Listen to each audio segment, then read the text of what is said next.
3, 2, 1.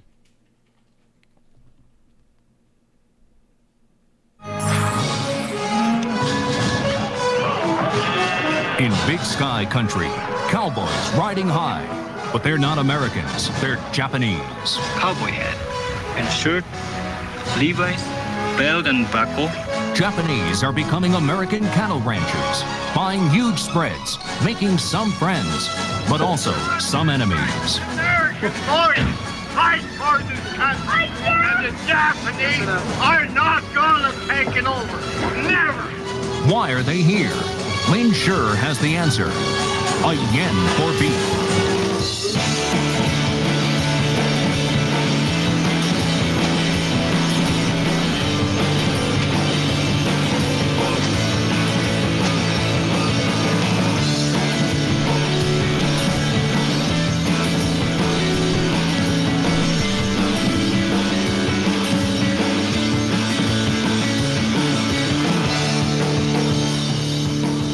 What? They can't play that? That's the non-live song that's in the intro. What the heck? What's going on? But we are live, but they are. Is that a vintage opening? I mean, this is the official gang stalking opening. I don't know what you're talking about. Okay. I feel like we haven't had that shit in a hot minute. That's because we've always been live, and I've always been trying to change it up. But it is still. But yeah, no, it's just been a long time since we used. I used it for the Lane episode. If you listen to the Lane episode, which you shouldn't, by the way.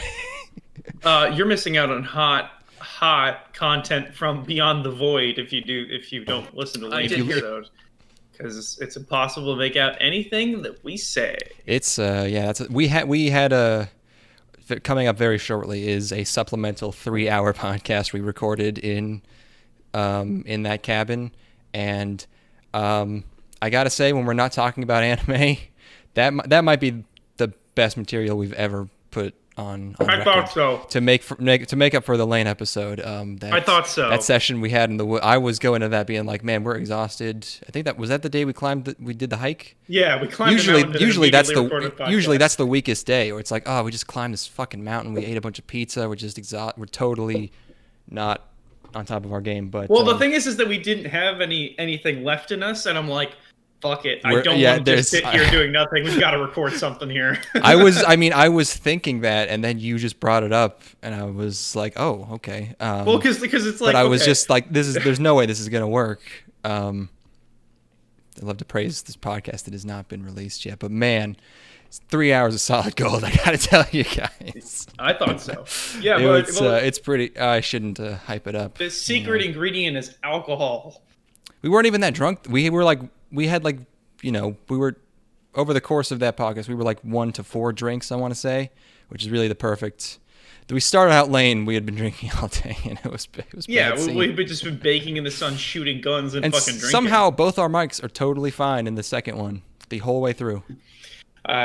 Even with the lantern on right next to us. Anyways, this isn't about that. This is about summer, non-camping edition. Not the summer of good. It is still the summer of good. No, I reject. Okay. I resent that statement. It is still the summer of good. Okay, the summer of good can have some troughs and crests. You know, it can have a few. That's a generous way of putting it. You know, yeah. some days you watch a oh, none of these are good. Shit, I was gonna try to make a. It's like when I was gonna say some days you get a good show with quality writing and good entertainment value, and some days Herman Cain dies, and you never know how the summer of good is gonna turn out. Yeah, unless you really hated Herman Cain himself. Yeah, well, that. How could you hate Herman Cain? Oh yeah, no, he's. Yeah, I've decided we're gonna go. If there's an ending theme to the Pokemon movie, that's what we're going out on today, because Herman Cain was a wonderful man. Ran for president, went from pizza to running for president, and then was immediately accused of sexual harassment by like 50 people, and was like, nah, and kept running. I respect and then it. just quoted Pokemon. You see, this is the power of the politician or the ambitious businessman. That something like a Super Smash Brothers player lacks. Do you want to hear the current? Let me tell you about is it still going on? I still haven't released our. We talk about Smash drama for like an hour on the supplemental camp podcast. So I was caught up on Smash stuff, I think. But apparently now there's more, so please indulge me. Yeah. There's one more. Oh, okay. It's the least horrifying, but also the funniest one. Great, perfect. Somebody just got banned from tournaments for saying that somebody plays like a girl.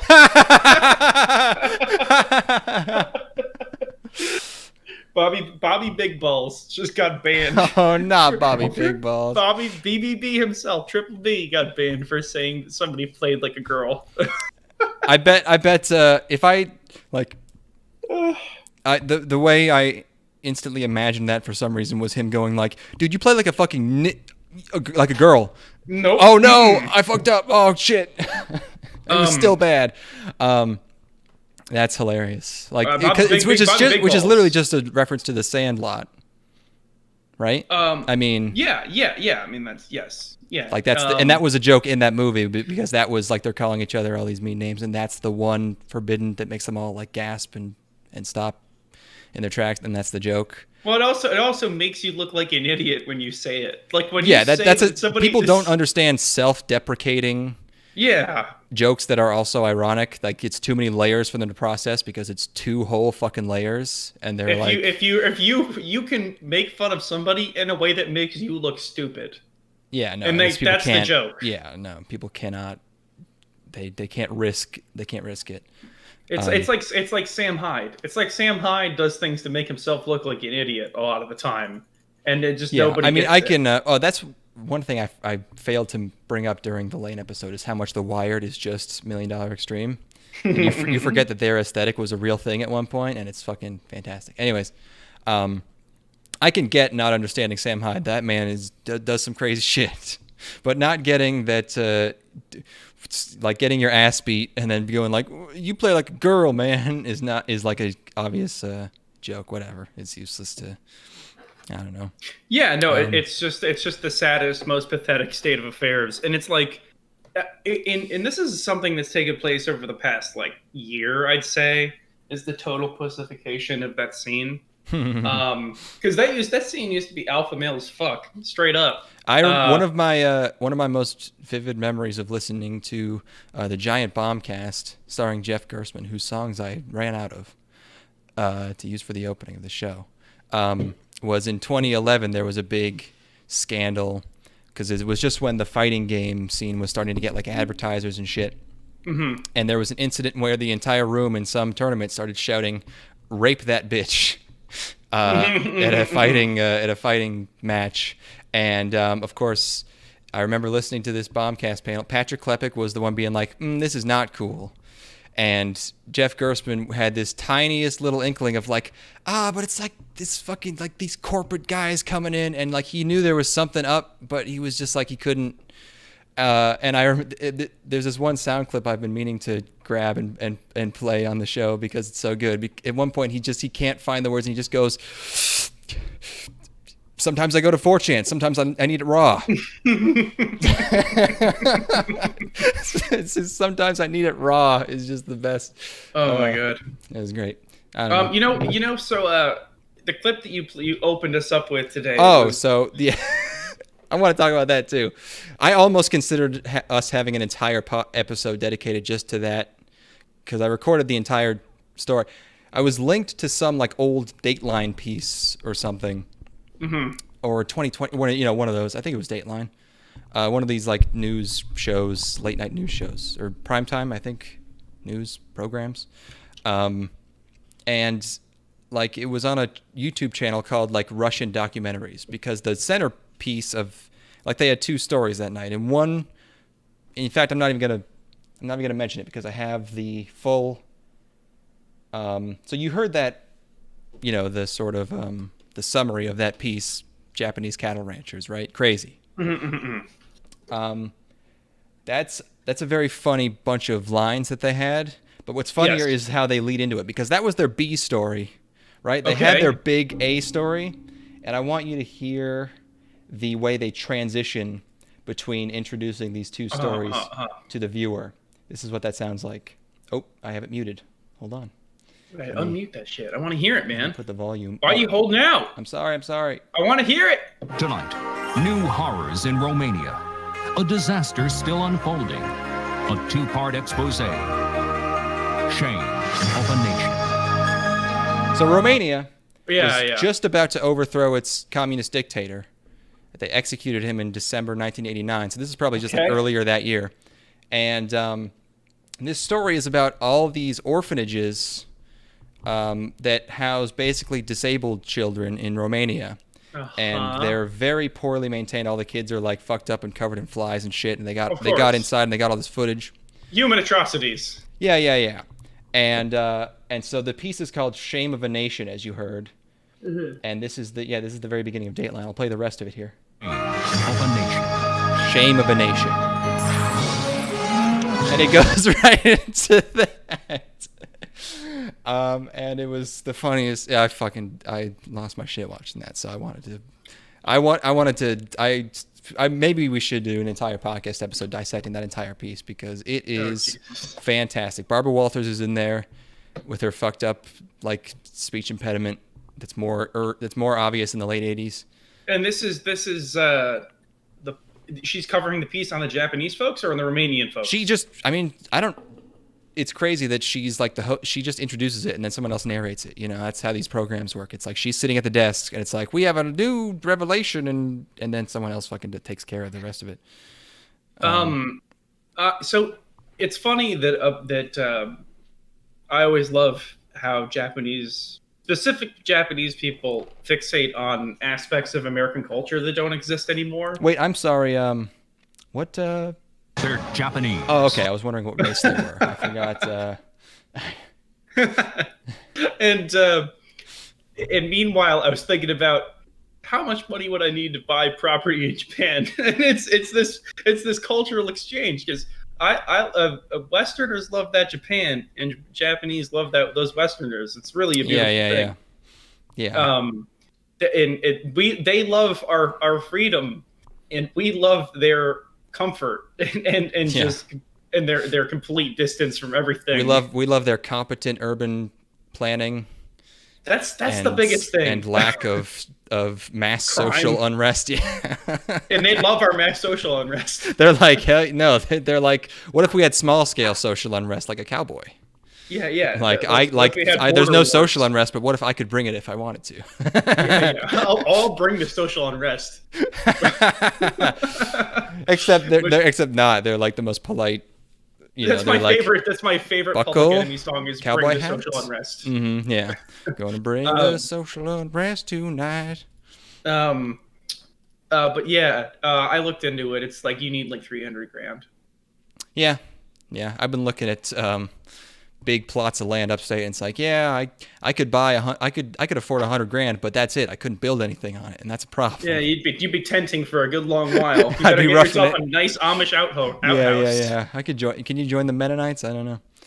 Oh man. I was talking to you about this, but hold that thought. I was up in my dad's cabin, and he was buying all this meat from in town.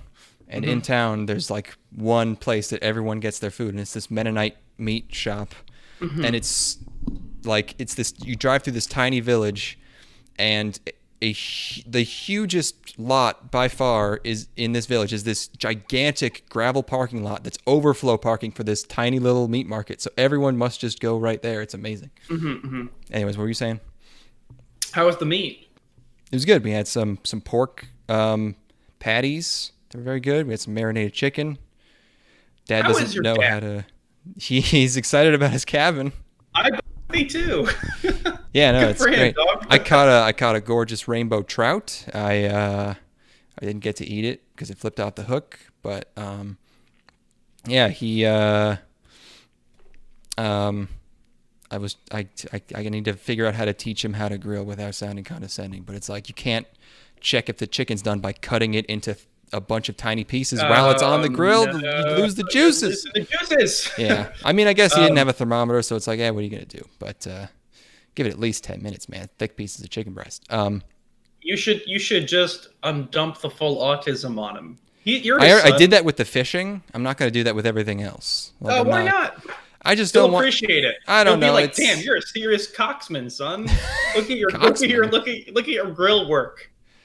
But the thing is, I don't know. It would just be me standing there being like, no, it needs more. And then if I'm wrong, which I could have been, yeah, that's embarrassing. Look. What I need to do is convince him to go up there without his wife. Oh. No? No? Don't like her? No. Before I was like, after spending 2 days, it's like, holy shit. The fact that this woman could have been my mom if he had met her first is What's the deal? Horrifying. It's the I mean, she's just like a cold person, but beside like But your dad doesn't seem like a cold person. No, it's crazy. But this sounds like a small thing at first, but she refuses to speak louder than the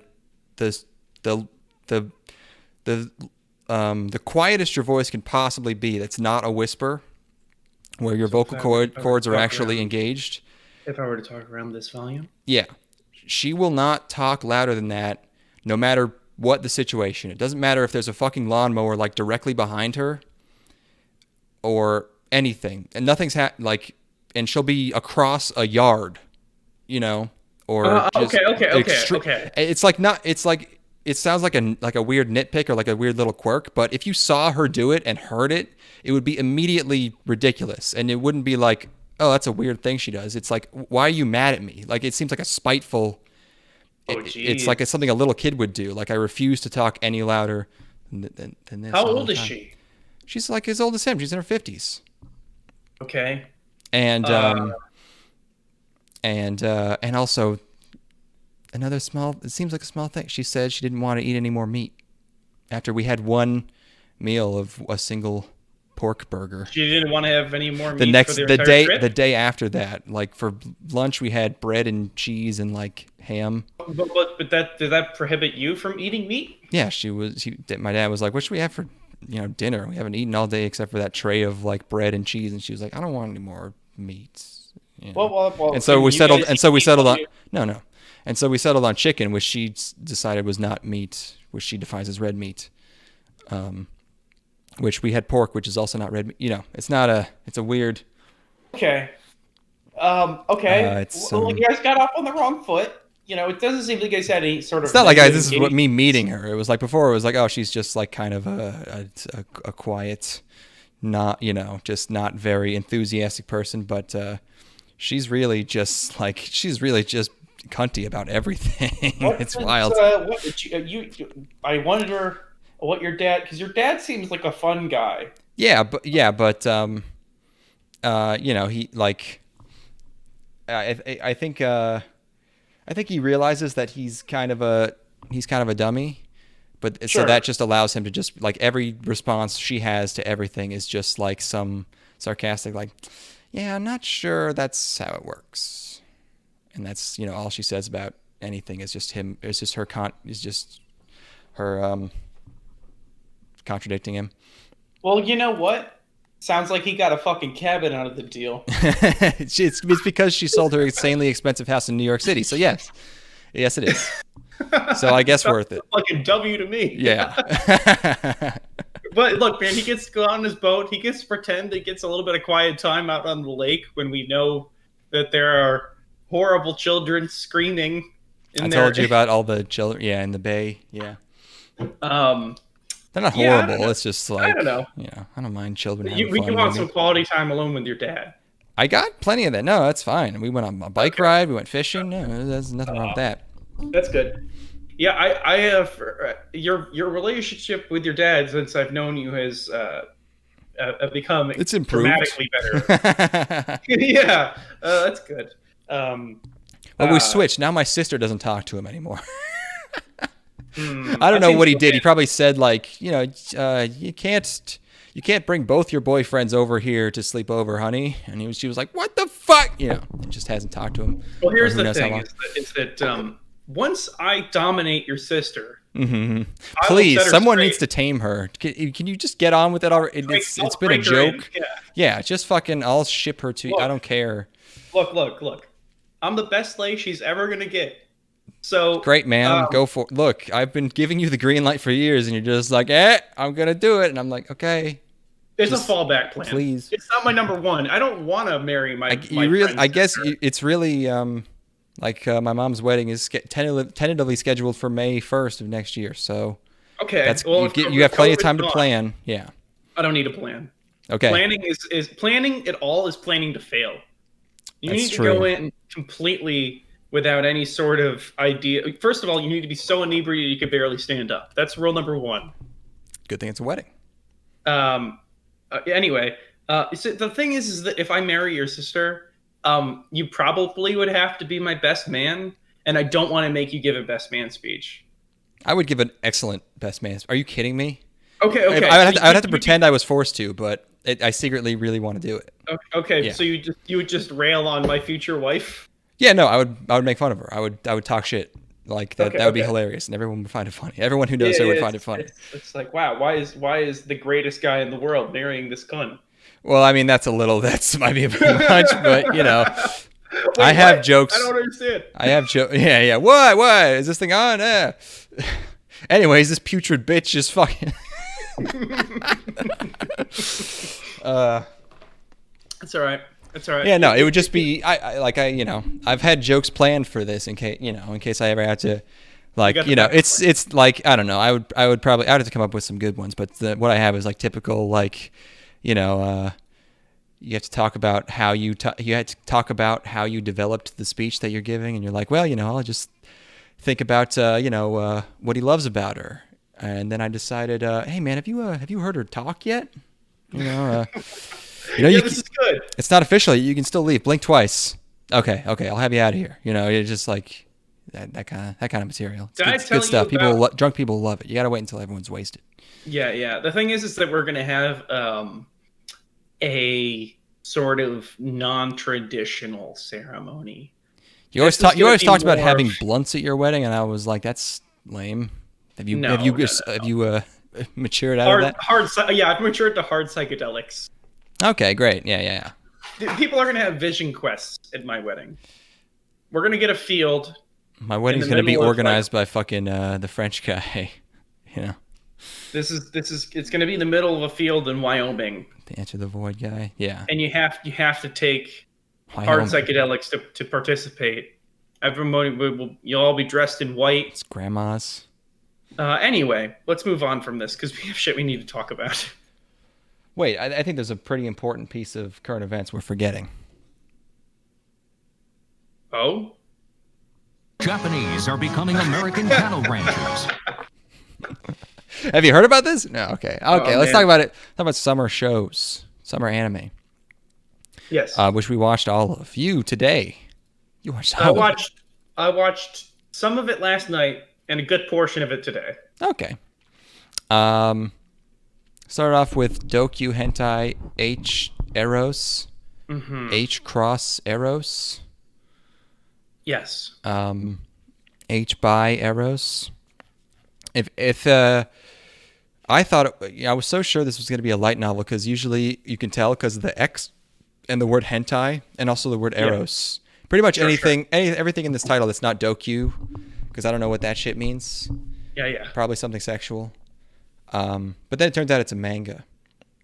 2020, everything's turning on its turning on its topsy-turvy, shoulders. Dude. Yeah. Project number 9.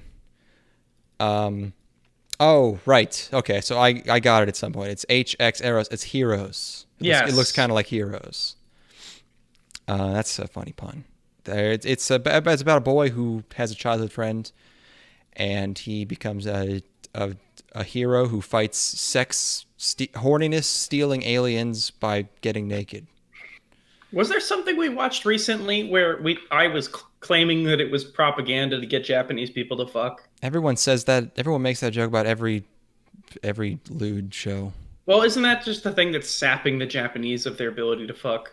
Oh, is it like a metaphor? You think the aliens here are like? I don't think it's that clever. No. I think it's more just I want that to be the case. Yeah. But the thing about porn is that it removes the sex drive because it makes you just spank it, and then you don't need to go out and find somebody to have sex with anymore. Yeah. So he's a hero powered by his libido and his childhood friend.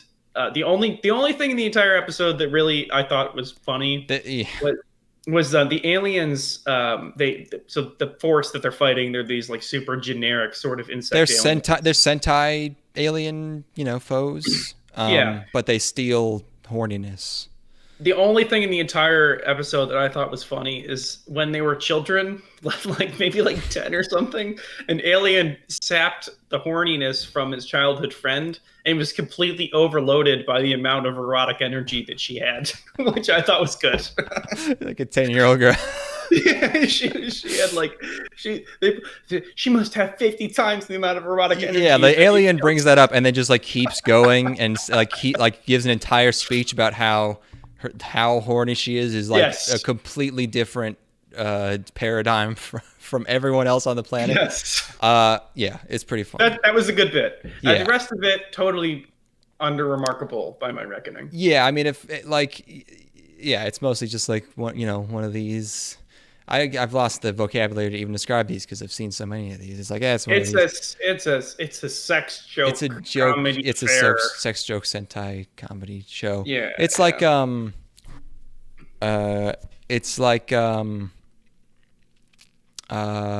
did I?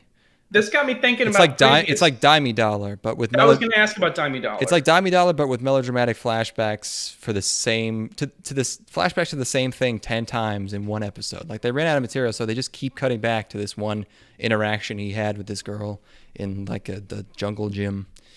Is Dime Dollar worth watching? Is that something that would be fun to watch for the podcast? Do you think? Probably not. No, it doesn't really go. I mean, it goes weird places, but not like good places. It's not like a wild ride. It's just the original concept is pretty funny and holds it for a while. But there was another one that I was thinking about as well. What the fuck one was it? There was something with the word 100 in it. There was the one where they're like on the island on the school. That was very generic. Oh, what happened to was it Prison School? Oh, sure. That's sort of a different. Yeah. But I was just thinking about gross horny things in general. This is obviously Prison School would be way grosser than this. Yeah. But did that end up being entertaining? The show? Didn't you watch all of it? Didn't you watch all of it together? We watched it. I think we watched like 6 or 7 episodes. Okay. I mean, it's not like this. The anime has a satisfying conclusion or anything. It was a manga. Oh, okay. So it's one of them where it's like it doesn't really. I mean, I think an arc ends. Oh yeah, no, it ends with the roles reversed and then the ladies become the prisoners. And no! So it's like ooh, what happens now? So that's fun, I guess. But it just kind of keeps being what it was. Yeah, I don't think the guys are gonna piss on the girls or anything like that though, which is. The thing not. I liked about Prison School was that it was like so tasteless. I mean, yeah, every once in a while, you just expect a show to be horny, and then they toss in a piss girl, like Kiss Sis or something. So that could happen, but I doubt it. It seems pretty somewhat vanilla. Yeah, like I'm not like turned on by piss at all, but I think it's funny when girls are turned on by piss. Sure. I don't think any girls are turned on by piss. Well, well, that's not true. Yeah, okay, fine, I guess. When they're pissing or they're being pissed on. Or both. I'll have to talk to him. I'll take a poll and figure out. I will talk to the hose. Yes, I will be the ambassador to the hose for all men and find out whether or not they think piss is hot. Yeah, so it's like the main character's like reading lady mags with his friends in class, and at some point one of the subtitles says "ack," and we were making Kathy jokes recently, so I took note of that. So the aliens, they make the horny stuff go away, and then they fuck the humans or something. I didn't catch part of that quite.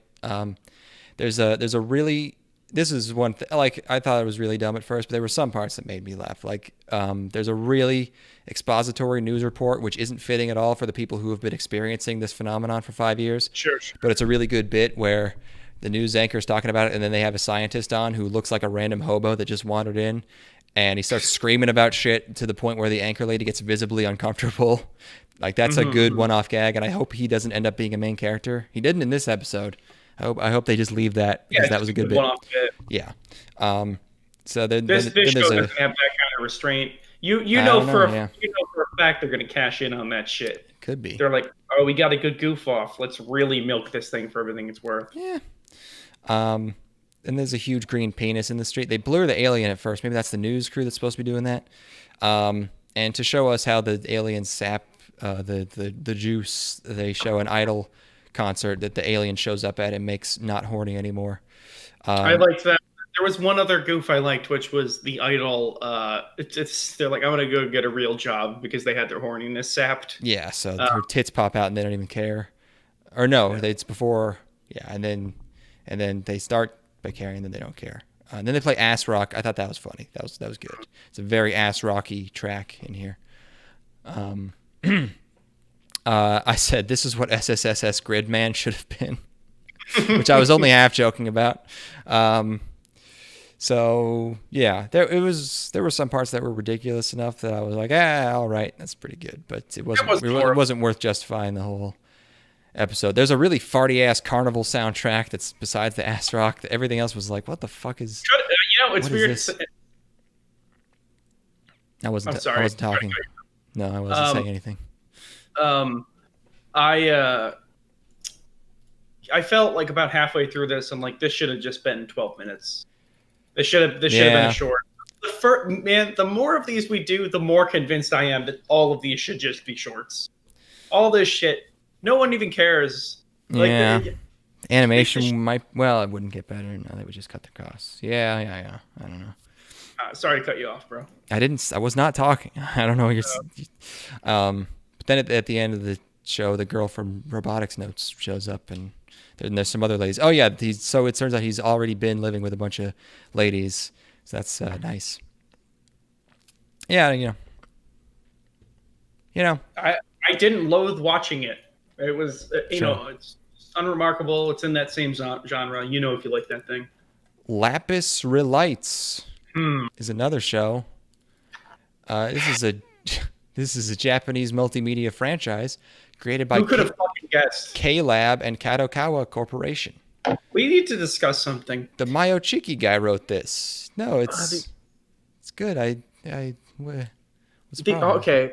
Okay. It's just these multimedia franchises, man. Yeah. They just got so many fucking characters. It's like the first episode. Yeah. It's just introducing everybody, and it's so tedious in every one of these shows where it's like there might be actual content in the second episode, but I will never know because the entire first episode is just this fucking bitch walking around this magic school meeting people, and it's just the entire. There must have been 18 minutes of the runtime where her like this is the magic game club, and it's like there's like 4 girls there and my eyes just glaze over because I'm just there's so many hoes. Yeah, it's weird I don't understand the order of operations here because it's like does the mobile game already exist? Are people already into it so they know these characters? Because that's how it works like Azure Lane, because it's like, oh, I know all these boats, so that's why there's fucking 50 characters in the first episode. But if this is meant to get people into this franchise, it's like, why would you just like make 3 strong characters and that'll get people into the game? Or if you're going to introduce 10 fucking girls, give them all a really unique and really noticeable like quirk, because then when you see it in the game, you're like, oh, this one likes to cook. I remember that. Or, this one's clumsy. Yes. I don't remember anything about these give them bitches. Some actual time. It's like, yeah. I have a hard time even really talking about this. It's a fucking rare instance where my favorite part of the entire episode was the part where the bitch fucking sings.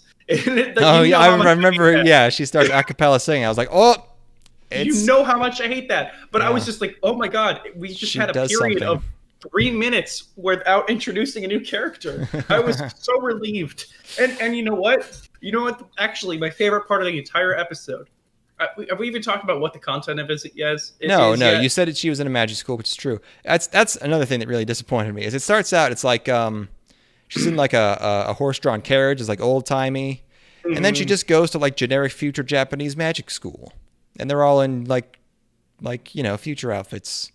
Horse-drawn carriage, traveling for an incredible distance to get somewhere. Like just sure. You know what? It got me thinking. Mm-hmm. It briefly had me thinking where I'm like, man, it was just a cunt to get anywhere like 100 years ago. Japanese are becoming American cattle ranchers. It's like just to go anywhere 100 years ago was a massive it wasn't like pain anywhere. It was a faraway land with people you had never seen before. Sure. And it's like that's a whole thing in and of itself. And how come nothing has ever actually captured that feeling before? Oregon Trail, buddy. Where people travel somewhere, it's always they go to it's like, wow, you're in a new city and all these people are so nice to you and shit like that. It's like you're getting free Euro wraps from the fella at the stand. I like that part. Yeah. Yeah, I have to say I like the part where because I was imagining how nice it would be to eat a Euro wrap while I was watching the show. Yeah. And but that's something that's interesting to me. Just going to a completely different culture in a far off land, and then here we are immediately coddled in this just like super boring generic magic school. Like, why even have that intro? Just have her start there at that point. She's sleepy, I guess. Magic has to have an element of old-timiness, so to accomplish that, they're just like, I don't know, what if the school is in an old-timey town that she walks through at first? So let's have her eat a steak crepe. Oh, it looks so good, though. It did look very good. There's a fucking really awesome Euro wrap place near me called Pita Fusion. Is there a difference between a Euro and a Euro wrap, or is that a redundant term? Euro is Euro meat. The wrap is when you have a pita with other elements. I think people call the wraps just Euros. They do. There is a distinguished because you can get Euro on a plate as well. Okay. Maybe I live in a place where it's just not synonymous. Anyway. Tex-Grex.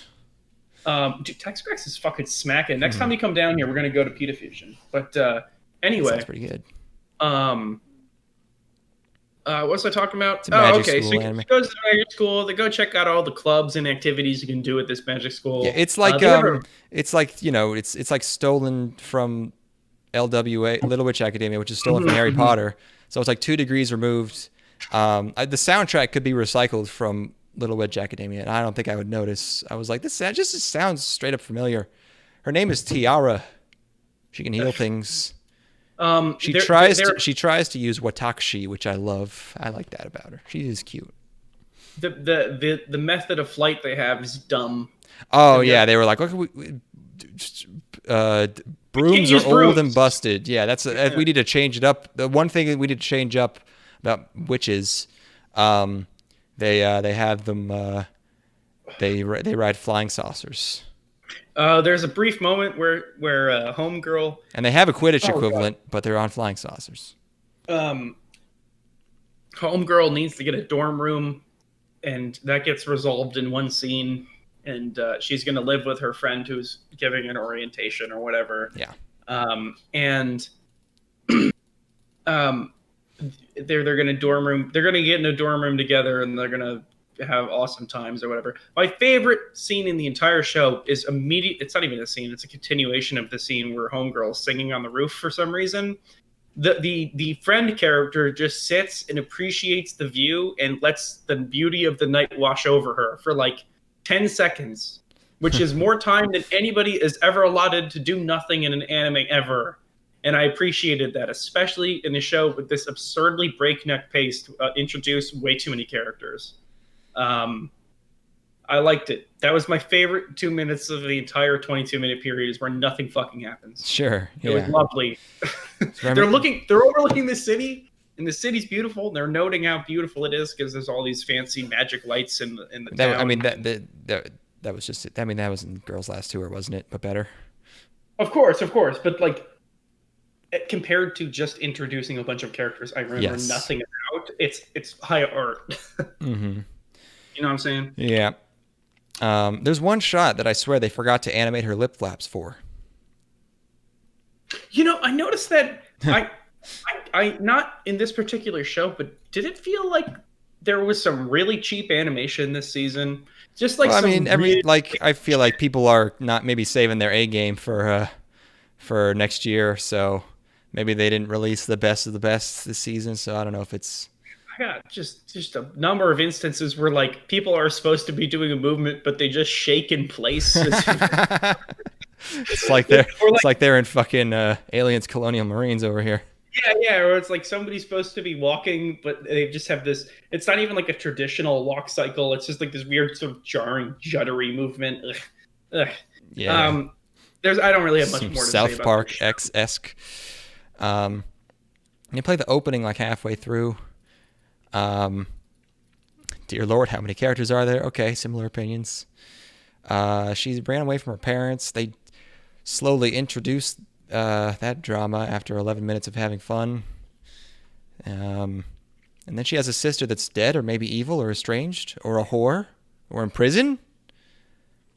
And there's even a mysterious long black-haired girl who acts coldly towards her and seems to know something about her, which made me have a big old think.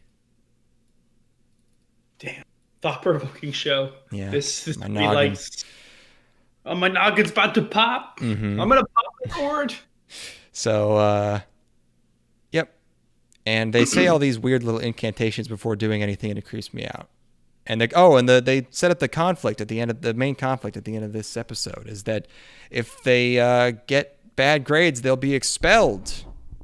Which is, right. I thought that's how most schools work, but it very much shocks our protagonist. I guess it's like averaged out for the whole grade. So if everyone fails, then everyone gets expelled. So it's like, oh no. Yeah. That is an element of drama for sure. That sure is. That sure is a conflict that our characters will have to go through. Yep. Yeah, I had a thought on that, but it's gone now. Oh, the fact that they have to eat later in the day is a little strange. That seems like something that would not ever happen. What do you mean? Where it's like if you're performing worse, you have to eat later in the day. Oh, sure. I mean, we had that in high school. Like they were in their colors or something. Some people went first. That didn't have anything. Some people. Grades. Well, yeah, but you know. Well, what if got placed in some stuff based on I don't know. Oh shit! What if that? Did anyone ever do some hard analysis on what the green team we really was? should have. When we were in 8th grade, we really should have cracked the whole system wide open. Yeah, some people had lunch at like 10:30, and others were like at 1. You know, 10:30 is a bullshit ass time to have lunch. No way! I was fucking starving at 10:30. It was great. I was really about the. I had a couple of free periods stacked up right after lunch. Yeah. So I would eat. And then I'd go finger blast girls in the library. Cool.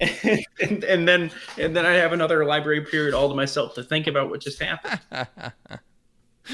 really take it all in. Yeah. Yeah, it was a great high school experience. I should make a show about it.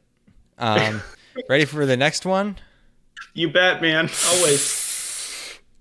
Maou Gakuin no Futekigousha, Shijou Saikyou no Maou no Shiso, Tensei shite Shison-tachi no Gakkou e Kayou. The Misfit of Demon King Academy, history's strongest demon king, reincarnates and goes to school with his descendants. Very nice. Thank you. Very nice. My notes start out, fuck you, honestly. I can't right now. I went and watched the 3rd season of Oregairu because this is just embarrassing. And then Oregairu was, I don't know, it was okay. It wasn't great. It came back to this. This is a light novel being done by Silverlink.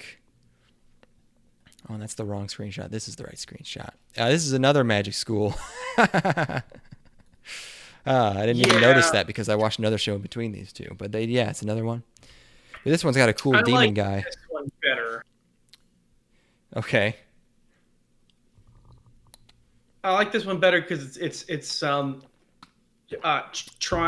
trying as hard to be a real show. And this one's supposed to be like, wow, this guy's so cool. No, but that's the best part about it is that he's so uncool. Oh, it wasn't working for me. No, the show definitely wants him to be cool. Oh no! To me, I thought that shit was hilarious. No, because dude, it's not a He's joke. so ridiculously overpowered that it's stupid. The joke is that like he sort of has a sensitive side where he has dorky parents, but like no, he's supposed to be the fucking bitchinest dude ever. Oh no! But it's so funny that he was born a month ago. Like I thought that was hilarious. Sure, all of this stuff afterwards, but like the first chunk of this episode is him doing this battle entrance exam for the school, and that's where they have. Well, for the first scene is he shows up this bully who's like, I'm the strongest guy ever, and he's like, oh, are you now? And then they do a shot with this angle, which is fucking wild. This is like this is even more. This is beyond Battlefield Earth levels of Dutch angle. Yeah, I mean this that's is like just almost 90 degrees. Yeah, and we're watching this fight, and I'm like, I think I know who's gonna win. To be fair, I didn't expect him to murder a guy dozens of times and then resurrect him. That was the part I liked about it. It could be played for laughs, it could be like it could be funny, but it's just like kind of weird that this is our protagonist, because it's just he's just torturing this man. Yeah, not even torturing in like a sort of jokey way. He's literally making him experience death, the most gruesome death possible. The funniest part of the entire episode for me was in the initial fight. It was in this fight in the Coliseum, because we're immediately into some sort of like tournament situation. Yeah.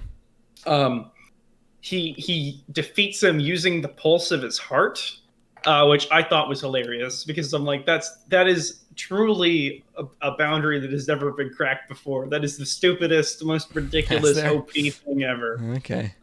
Where it was like, I'm gonna beat you without even doing anything, and it's like, whoa, dude, that's nuts. But it's actually funny. To me, at least, I thought it was funny. Okay, there's an autistic girl who's the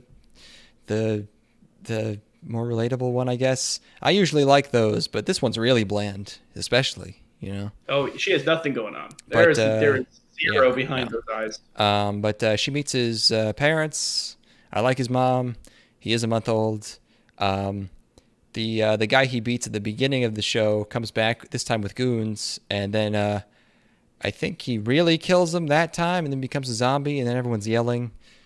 I said he should have just made them gay kiss if he's the strongest guy. But yeah, he's like the reincarnation of the demon lord that they all worship or make reference to. Or whatever. They really don't get that. I don't understand how none of them get it. It seems like he's ridiculously OP. I thought it would have been funny if he had just kept killing people and resurrecting them for the entire show, and they became side characters that he would kill and resurrect constantly. Yeah, I wonder if he'll pull that one out again. I don't know. Yeah. I thought when that guy killed his brother, he was going to immediately resurrect him without him being damaged, but no, he turned into a zombie, which I was turned off by. Because, like, if he was trying to feign any level of benevolence, he would have let both of them live, having learned their lesson.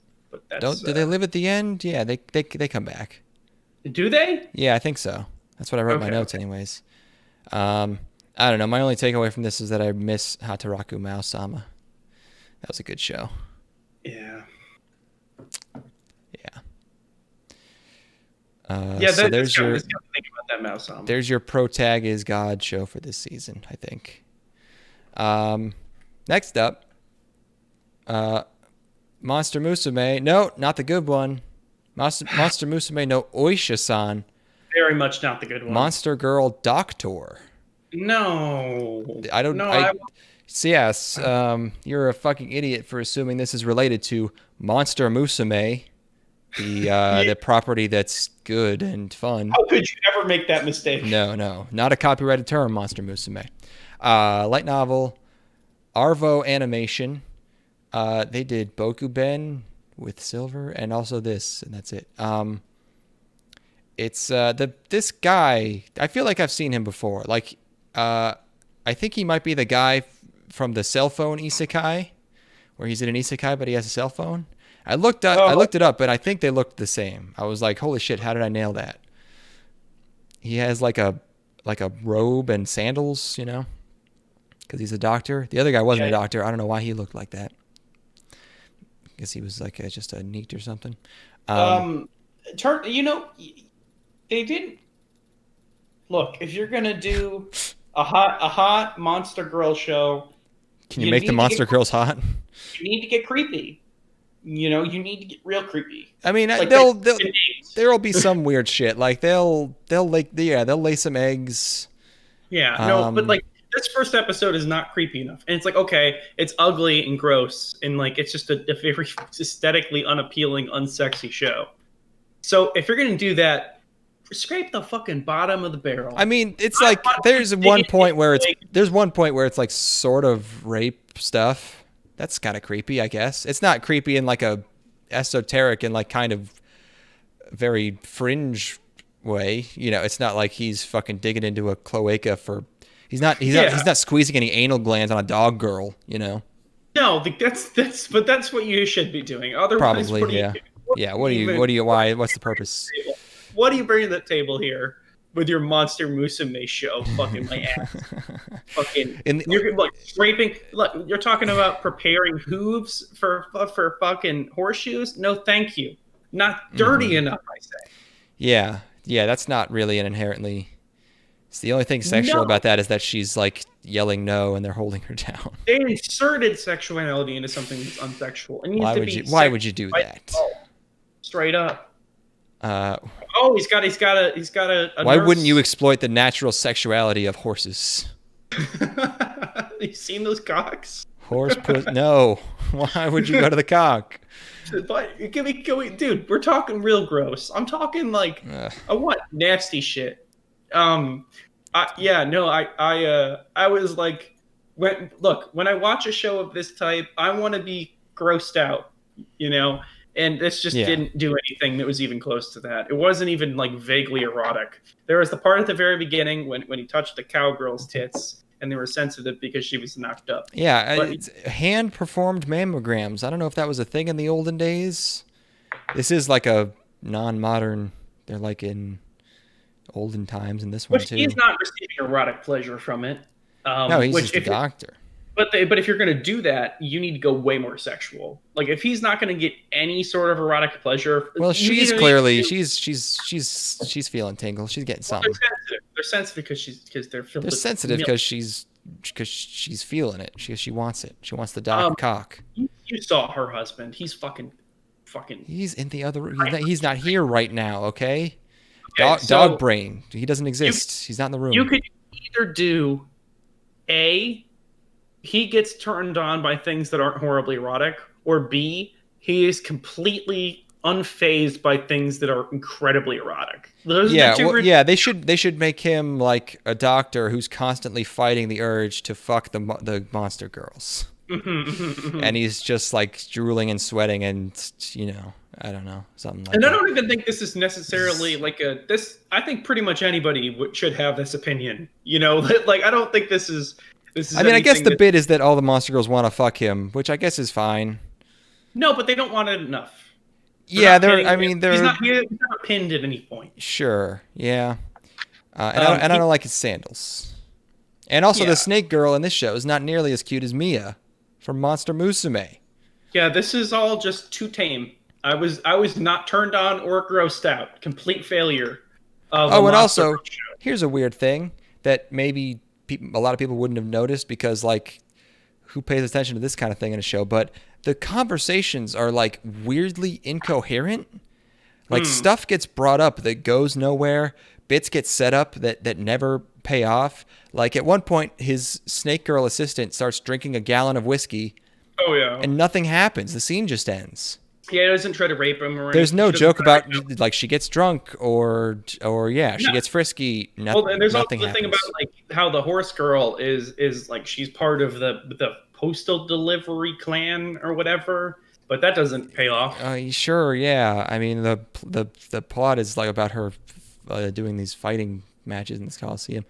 I like the consistent characterization of horse girls across Monster Musume franchises. That the horse girl is very is the proud one. Yes, horse girls are like the girl from Silver Spoon whose name eludes me right now. but like just in horse form.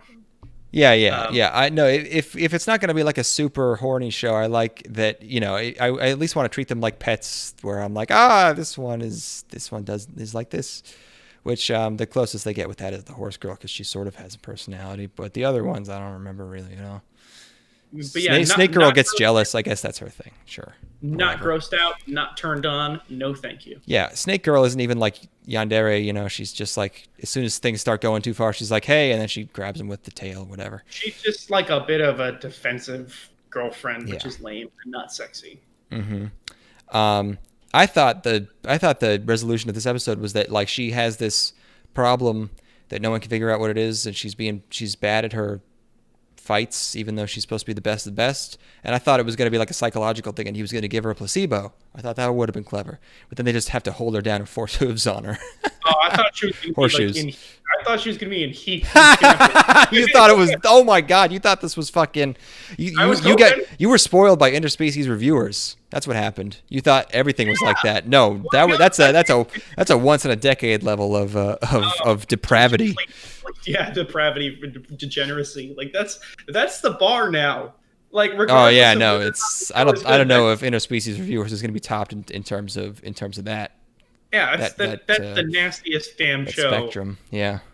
And like it's nothing I would ever watch, but I respect it. Sure, I respect it. Mm-hmm.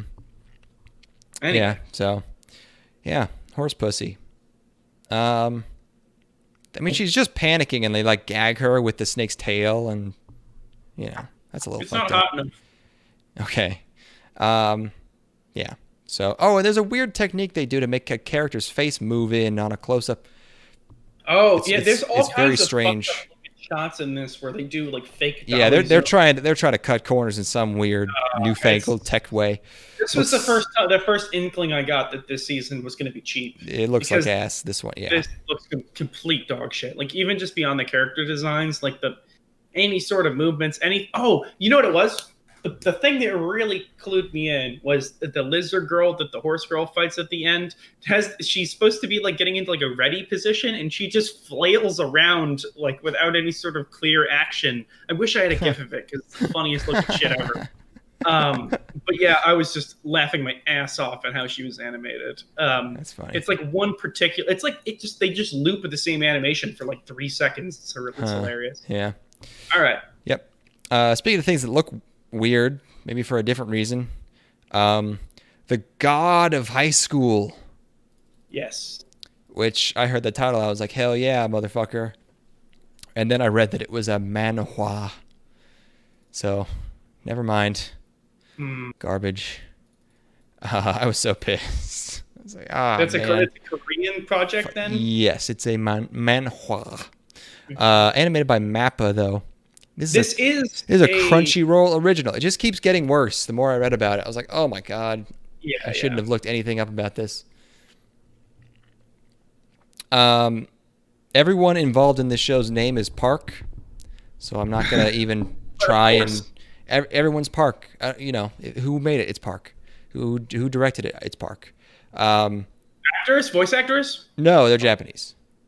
Oh, okay. But you can tell something was off about this one, right? Like the directing style is clearly weird, and it's because there's a fucking Korean dude. Yeah. It's panic. It's like they just took the most over the top elements of like shonen without understanding where any of it comes from. It's like the Clerks bear joke where they're where they're anime, but like not. It's like that, but like 10% of that, where it's like it's like a little too fast, where it's like someone who's watched who thinks they know what anime is. Yeah, it's just fast and silly reaction shots. The fastness was the thing that really caught me. But if you're gonna do it, which it clearly was not intentional. If it was supposed to be intentional, 50% faster. 50% faster is the sweet spot, I think, where it's full on mania. Like you feel like you're having some sort of episode while watching it, but like it's just shy of it. Where it feels like TQ. It feels like you got smacked like a shonen got smacked in the head with a baseball bat or something, and just got like dumber and more animated. It just like turned up to 11, but instead it just feels like an alien made it because it was a Korean guy. Or it's and like, they're slightly more.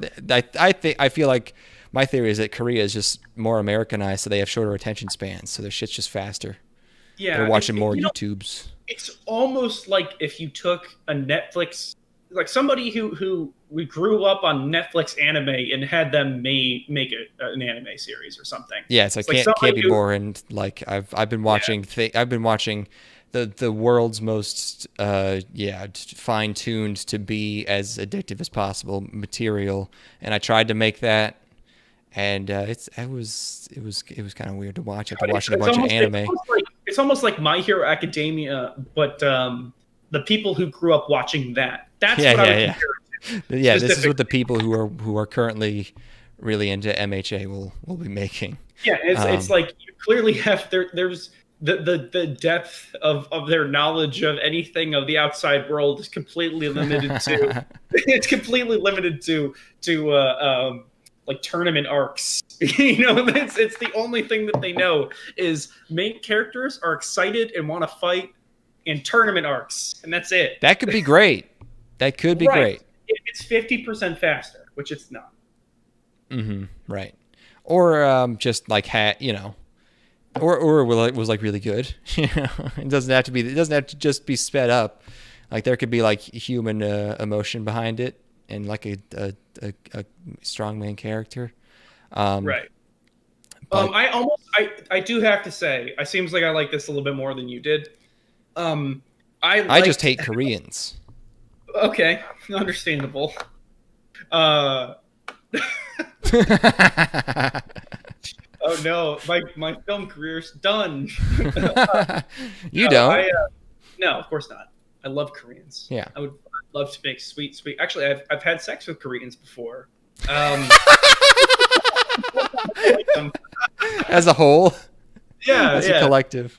Multiple. I've made love to Koreans. I have to say I liked how absurd the main character was, because again, like I was still reading into it from this sort of I was hoping in my I'm like, this is the distillation of the most insane elements of every shonen character, where he's late for class and he's fucking stoked about it. He's jumping off of cliffs on his bike, he's crazy. I vaguely remember this. Yeah, it's coming back to me. I wish the main character was insane to people in the world. Like that's the thing. Like if you're gonna do, and it's like again, they don't know what they're doing. But if I were to make something in like I take this base concept and make it interesting, you make the main character insane relative to everybody else. It's sort of like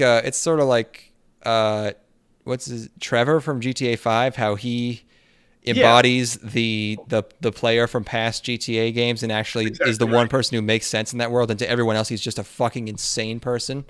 It's like if you made a show that was like, there's this fucking fighting tournament and it's just all about fighting and everyone in there is a fucking nutcase who just wants to get the shit beaten out of them and beat the shit out of other dudes, and it's just about how much these motherfuckers love to fight. That sounds great. Yeah. It sounds amazing. And this thing it just goes into weird other directions that are not. No baseline. There's no world around it. The entire world is topsy-turvy. So the characters don't seem like extra crazy inside of the world. Yeah, they give the main character like sad Rain dead parents backstory. One of my notes is old man pat head. I don't remember what. I was writing like a caveman. I don't remember what happened. The main character was raised by some sort of big strong man. Oh, okay. So that's that's me going like, this again, old man pat head. Yeah, okay. It's that movie from a couple years ago by was it Shinkai did one? Weathering with You. No, I don't. Oh, not Shinkai. I'll look it up. Keep going. Okay. And there's two main characters and they look exactly the same. I was confused. One of them is more serious. But there's a Hosoda movie, The Boy and the Beast. Yeah. Okay. Right. But there's this martial arts tournament. There's a girl who loves muscles, sort of like the girl from the weightlifting show, exercise show. I said all the environments look so wrong. Right, they look wrong because I think they're based on Korea. Like there's something off. I was just noticing because I think they keep the character names and the location names Korean, and everything else has been like they're speaking Japanese, obviously. Did we think about if that weightlifting show that was a show we talked about maybe being propaganda? Was that weightlifting show? Japan's not fat. It's not about being fat. It's about being buff. I think it's just sort of capitalizing on a fad. I think probably the American phenomenon of like Joe Rogan, get fit, bro. That's probably spread to Japan a little bit. I wouldn't be surprised. I have watched every single episode of Terrace House Opening New Doors, so I can say for a fact that half the people in Japan are involved in fitness training in some way. Terrace House, new Tomodachis. Terrace House, cast member kills themselves. Oh no! Oh yeah, I think I read about that. That did happen. That was quite sad. Oh, quite sad. Did he at least finish the season? No, the season's canceled. Oh no. No, so I mean, like it's a direct result of the way that they spun stuff on the show. Yeah, so, where they make him an asshole and he just killed himself. It was a girl actually. Oh, okay. Yeah. Okay. It was a real shame. She was like a wrestler. She was like a one of those. Japanese. Did she know Asuka? I only know Asuka. No, but I love Japanese wrestler women. Not that like I'm turned on by them, but I like their attitude. Sure. Yeah. No, I bet they're courageous, proud gals. Yeah. Or instead of weird, gross man ladies like American MMA women. Yeah. So yeah, it's directed wrong, and this is when I realized the director is also another park. I really liked that fact. It's like it's not bad. It's like it's just on the line of obnoxiousness, especially with all the weird slow-mo shots with voices. Like they do like ramping bits where it's like someone gets hit with something and it goes to slow motion and the voice gets all, That was the obnoxious part of the show. It did it more than once. It was like, God damn, like what is this? Who thinks this is funny? But yeah, the main character chases down a purse snatcher using all of these conveniently located ramps, and the muscle lover lady joins him. The whole episode is just people thinking they're okay and then getting fucked up in slow motion. You never realize how much like tact and restraint anime has until you watch something made by a fucking Korean. You know? Oh my god! I just why are their noses red? I can't wait for the stuff they're going to be seeing from 10 years from now. If we're doing this podcast in 10 years, we're going to be completely devoid of any hope. I don't know what you're referring to. What do you mean? Oh, just like our attitude of every single thing that I heard. Yeah, because it's all going to be people like stuff people. But that makes the stuff that surprises us even better. True, it's true. once every 4 seasons, there's something. Yeah. Oh no, don't we gotta come on. Pick it up. It's a battle royale show. I don't know what I guess all of our characters were heading here. They all end up there. I said those two are fighters that make sense. I guess, yeah, there's two guys who are like arguing and just beating the shit out of each other. I was like, yeah, those are that's who should be in here. You know? But then I guess our main character is too. And then, and of course there's like there's a room full of gendos, like, fingers tented, calling all the shots. Yeah. And at the end they bring in the berserker, and it's a to be continued. How is it fair that guy gets to show up late? The fight already started. He should be excluded. He's the berserker. No, they're gendo, man. They're calling the fucking shot. They're manipulating things. I do like, this is a trope, obviously, the character who is like a prisoner who has to fight, who's bound in some way. You might be able to trace this back to Street Fighter 3. This already existed. Oh, yeah, like, but not Banaka. What the hell is this? Baraka. It's not Baraka. Who's the prisoner? Street Fighter 3. I don't know. Whatever. It's not important. I just need to know. What is important is that I fucking hate K-pop. Did you talk about the intro song? No, the ED. Unless that's the OP they play at the end. But yeah, they play K-pop at the end of the episode. I liked Cody as the fighter from Street Fighter 3. I like the intro because it's like this that's ridiculous. Yeah, no, electro pop. Oh, that's it's this horrible dubstep fucking nightmare. It's like snorting fucking Adderall. It's great. It's just no, snorting Adderall is amazing. Trust me. This is just. I thought it was great. I loved it. I'm like, this is so ridiculous. Because again, like this. It's not that ridiculous though. It's just like, oh, you made a 2011 amateur dubstep song. Oh no. It's technically it'd be electro. But it's someone who like doesn't know dubstep trying to make dubstep. That's what it sounds like. You know how it always sounds like not enough. Yeah. People are excited about this. I'm not very interested in this one. Maybe I'll watch one more. I don't know. It's just again, if I watch the show at 125 speed, I'd probably love it. We're like halfway through and it's fucking midnight. We gotta get going. Let me hit the pisser real quick. Okay, I will get a drink and also maybe take a piss. We'll take a quick break, ladies and gents. If you don't have a song I should play, I'm just gonna keep it quiet for this one. He's already gone. All right, I'll be right back.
You back, big guy? Shit, whiskey's over there.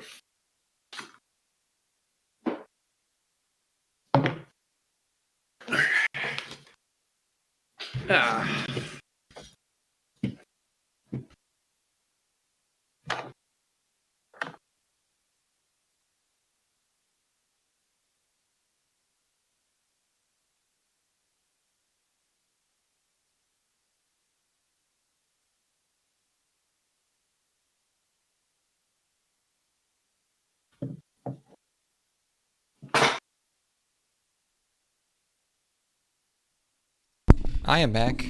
Hello. Hey, buddy. We're back, folks. We're back. Okay. Oh, I didn't stop streaming. Oh, so when I came back, you could hear everything I said? Or Yes, of course. I mean, yeah, I can't just like make a new. I'm not going to make a new stream for, just because we peed. Shit. Okay. Well, now your movie career is over. I'm on the final season of Mr. Robot. Wow, that must be a lot of seasons. They make a lot of seasons of shows these days. There are only 4. That's a lot to me. I'm used to like 2 max, and then you have to read the manga after that if it's if it keeps going. Yeah, they get to conclude things in Western shows. Yeah. Interesting. Let me give you a quick breakdown. Yeah. The first season is entertaining if you can manage to roll your eyes back from the back of your head to the front of your head so you can keep watching the show. Yeah, that's kind of was always my reaction to clips of that show I saw. Okay. The second season capitalizes on all the good stuff in the first season and really starts to ramp up. The third season is phenomenal. Wow. And I'm halfway through the fourth season right now, and it's colossally entertaining. There's at a certain point while watching Mr. Robot, you need to accept that your main characters are not necessarily supposed to be likable, and that's okay. Okay, sure. But yeah, that's my take on Mr. Robot so far. I just got to a huge turning point in season 4, and thoroughly enjoying it. There it is. I'm just gonna start watching House of Cards, the episode after Kevin's gone. I'm just gonna start. I'm sure that's when it's gonna get good because there's a lady president. Sure. Have they started that yet? Is that still? That probably has. What? House of Cards is done. Oh, I thought they were. I thought they were continuing without Kevin Spacey with a lady president. They did. They finished. Okay. Oh my God. Okay. Things move fast in non-anime worlds. TV is competitive over here. You've been watching Mr. Robot and researching cryptocurrency, I guess. You know, it's been a hard week. Yeah. Yeah. I mean, that's literally all I've had. I've been selling things that don't belong to me, or now they do. I've been watching Mr. Robot, researching cryptocurrency. This morning, I had to get up at 8 a.m. to sell a mattress, and then I was like, well, I don't want to go back to bed. I guess I'll just take some modafinil, and I popped a modafinil and immediately went back to sleep until like 11. Yep. Yeah. Yeah. It's funny that 8 a.m. is early for you, but I won't judge. Different lifestyles. Mm-hmm. How was work? It's fine. I didn't do anything today. What was I doing instead? I was doing something. Wait. I was doing something. What was I doing instead of work? I don't remember. Yeah. Sometimes I do work though. That's different from my last job. It's a bad time to get into anime figures, but you know how it is. So it's bad time to get into basically anything. So yeah, there's one shipping company that is still mailing to the U.S. out of Japan, and their prices have risen accordingly. So I bought some older Strike Witches figures and one very, very inexpensive Makoto from Idolmaster that's been around for a while. 3 figures totaling $80. Guess how much the shipping cost? $60. Keep going. $70. Keep going. $100. Keep going. No, you didn't. It was $120 for shipping. Oh no. Oh man, I thought the prices on guns got hiked. Holy fuck! It's I justified it being like, if I average it out, it's only $66 a figure, which is way less than what they were released at. Oh my god! But I'm not going to do that again. Oh Jesus Lord! They're the Alter Strike. They're good. They're good. I think probably. I'll post pics. So I've been just staring at, like, just waiting for the right AK listing to happen. Where I'm like, I want to buy a fucking AK. I want the strap. I want to feel the strap in my hands. You take it to the range? Yeah. Okay. Yeah. Or some of those moist nuggets have gotten pretty cheap again. I mean, those are always cheap because they suck, aren't they? They don't suck that bad. You just gotta put a little bit of lube into them. Okay. But no, I'm gonna hold out and buy an AK. I mean, a moist nugget is like a sniper, isn't it? Like, what can you do with that? It's not gonna be a sniper rifle. It's just like an ancient infantry rifle. So it's. Is it semi-auto? No, it's bolt action. Okay. But I probably will hold out and eventually, like, because I won't have the restraint to wait until after COVID. I'll probably drop like 900 on an AK or something. Yeah. But Yeah, it'll be worth it because it's like that's a gun that will last me until I die. You know. Oh my god, my cat just knocked something over. Did you hear that? Oh, you know what I was thinking about was there were some really good deals on lever action rifles. Not lever action, sorry. Bolt action rifles chambering 300 blackout. Oh, you were talking about this. You really want something in blackout. Which would be a super fun thing to take up to the NY next time I come up, because it's like it's Picatinny rail, so you can mount anything you want on it. It's a $300 rifle, and it's like, okay, the ammo's a little expensive, but it sounds like 22, but it's a 300 round, so it's like an I mean, just get a non-obscure, just get something chambered in a regular like 5.56, and then put some subsonic in it. Like, why do you have to get something in blackout? What's the advantage? It's natively subsonic for cheaper than it would be to get subsonic 5.56. Oh, is it cheaper? Okay. Yes. I figured since it's a weirder ammo, it would be more. No, 300 blackout's about 50 cents a round where I live right now, and I can ship it. You can ship ammo, so I could ship I buy 100 rounds, or not 100 rounds. I probably need about 500 rounds at 50 cents a round. I could ship that up, and then I have a $300 rifle I can just fire forever. What's the rifle? That's $300 that does it? Let me bring this up real quick. Is it just like an AR type? No, it's a bolt action rifle. Oh, right. You said it's bolt action. So, okay. Yeah, those are generally a bit less expensive. Yeah. I wonder if it's out right now. Yeah, it's sold out. Fuck. Wait, hold on.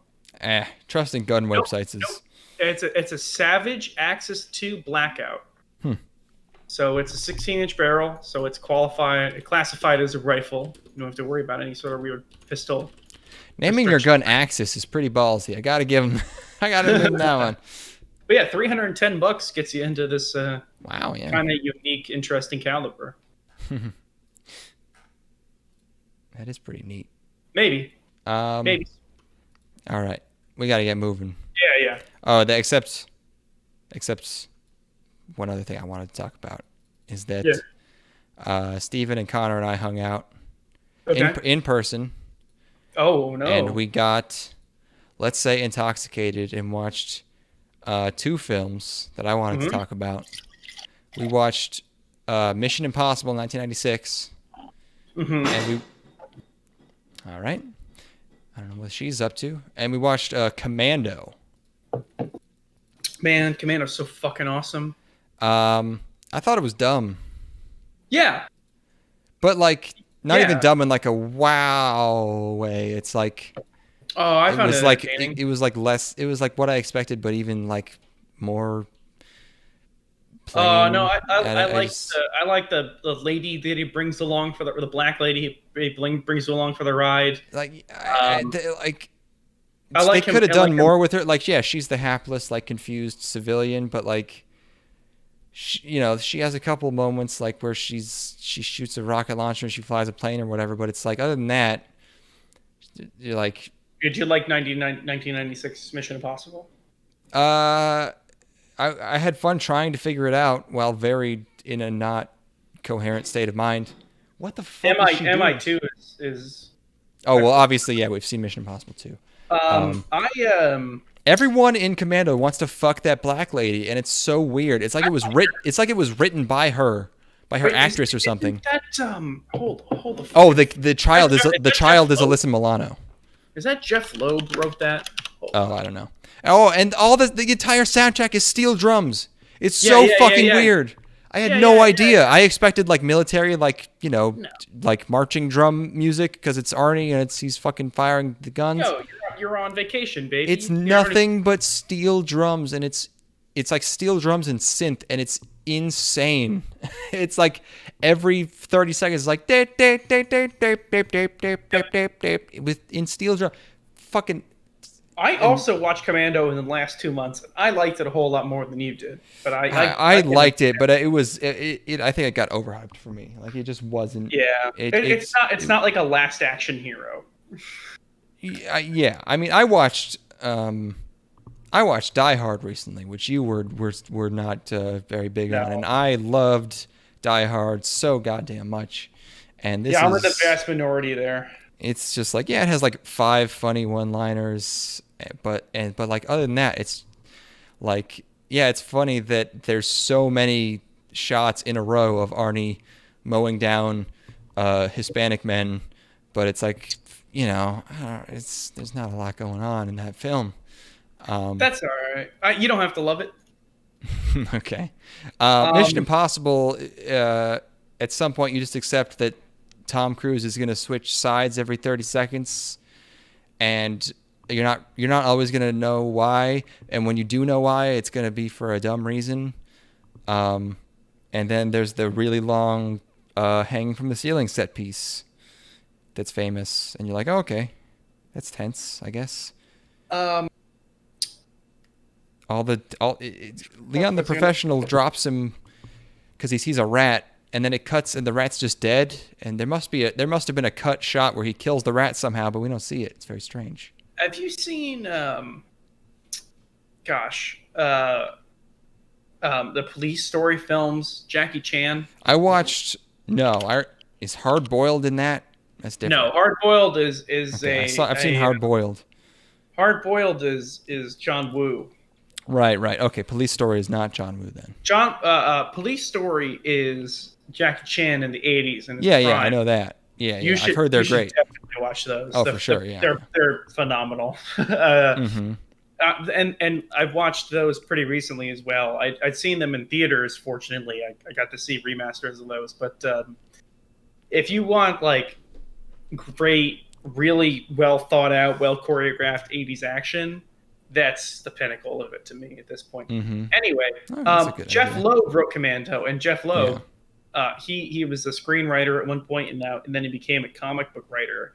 And you might know Jeff Loeb now for inserting his dead son into every single comic that he writes. And just generally making the most miserable storylines because he's been super depressed since his son died in like 2006. Oh, that's very sad. Yeah, everything he writes has been horrible and miserable, and everybody dies and suffers horribly because that's the way that he views the world now because his son died at like 17. Bummer. I know. I've had to read it. You had to, huh? I had to. You in a comic podcast you're not telling me about? I had to read it for my boy Jeff. I felt bad. He wrote some really amazing Spider-Man stuff. He wrote Spider-Man Blue. Anyway, we got to move on. We got to talk about anime. It's like midnight. Yeah. We've Steve and I have decided the next movie we watch will be Crimson Tide because Don Simpson was very excited about it when he was very high on cocaine. No, don't knock them over. Oh no, my cat. No. What the fuck is Crimson Tide?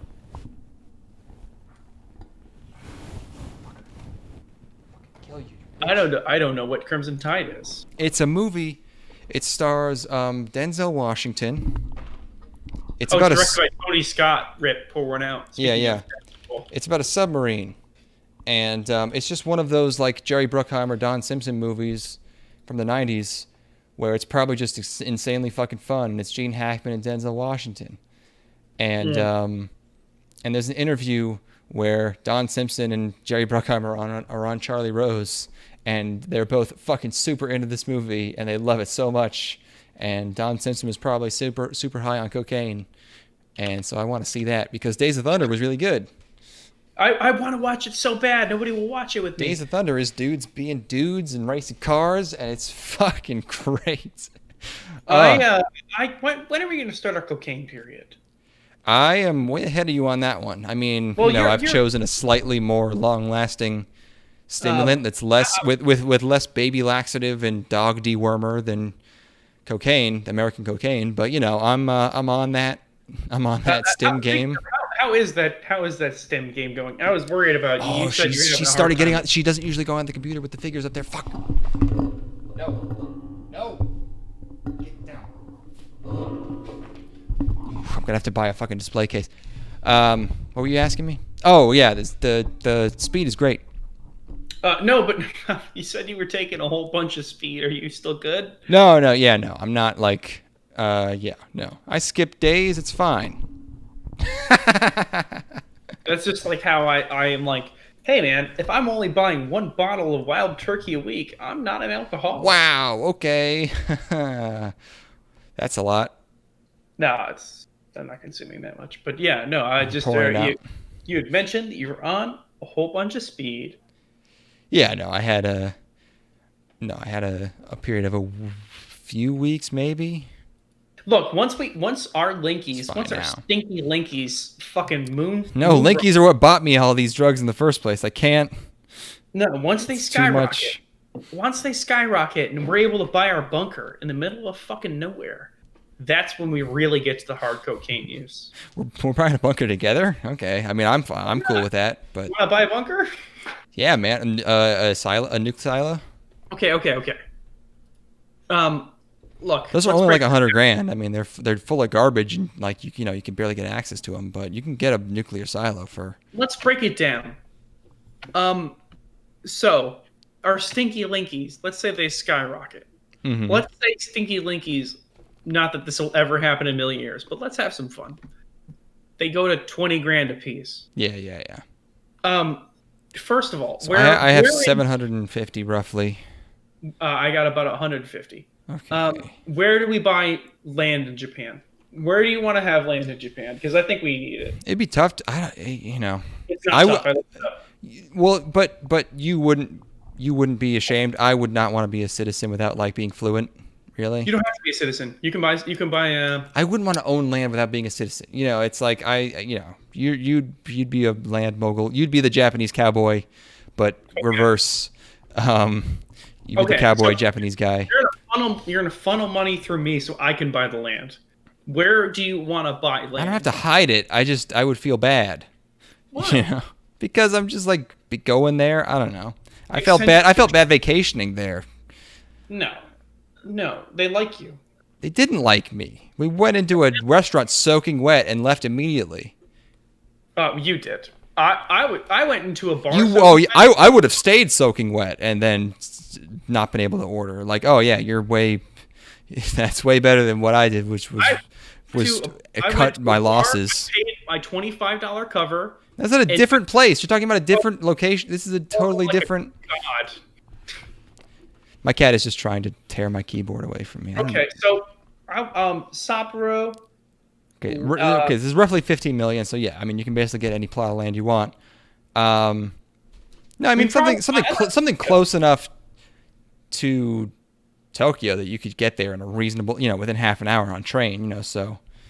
Okay, so you want like. So within 100 miles, if you're taking the high speed. So you can get. I want to be that close to Tokyo. You cut out. What did you say? You want to? You do? I want to be that close to Tokyo. But you're not that close. I mean, they have high speed. You're going 250 miles an hour, so you can be pretty remote. Look, we're gonna have to look before we make any sort of purchasing decisions. We'll have to make a trip there, really figure it out, because we do need to go to Okinawa. Yeah. We need to see what their beaches are like, because I'm going to assume Japanese beaches are actually shit, but I don't know yet. Yeah, because we haven't been able to find one, which makes me think that they're not really. They're not real. They're just like what? I can't. There's sand everywhere. They're all just too artistic to enjoy the beach, which I understand, of course. But like, there's not one on so there was on the northern part of the main island. There was a bunch of beaches, but then it's like cold. Like if you go south. Yeah, enough, I mean you're not gonna. But maybe. Then if you're in Okinawa, you're a good distance from everything you'd actually want to go to. Yeah, I mean Okinawa. Where do you want to go besides Okinawa? It's paradise. I quite like Nikko. Oh yeah, the towns around Nikko were real nice. Where was But then again, everywhere's kind of like that. What was the place with the crazy road through the trees? That is the town we stayed in near Nikko.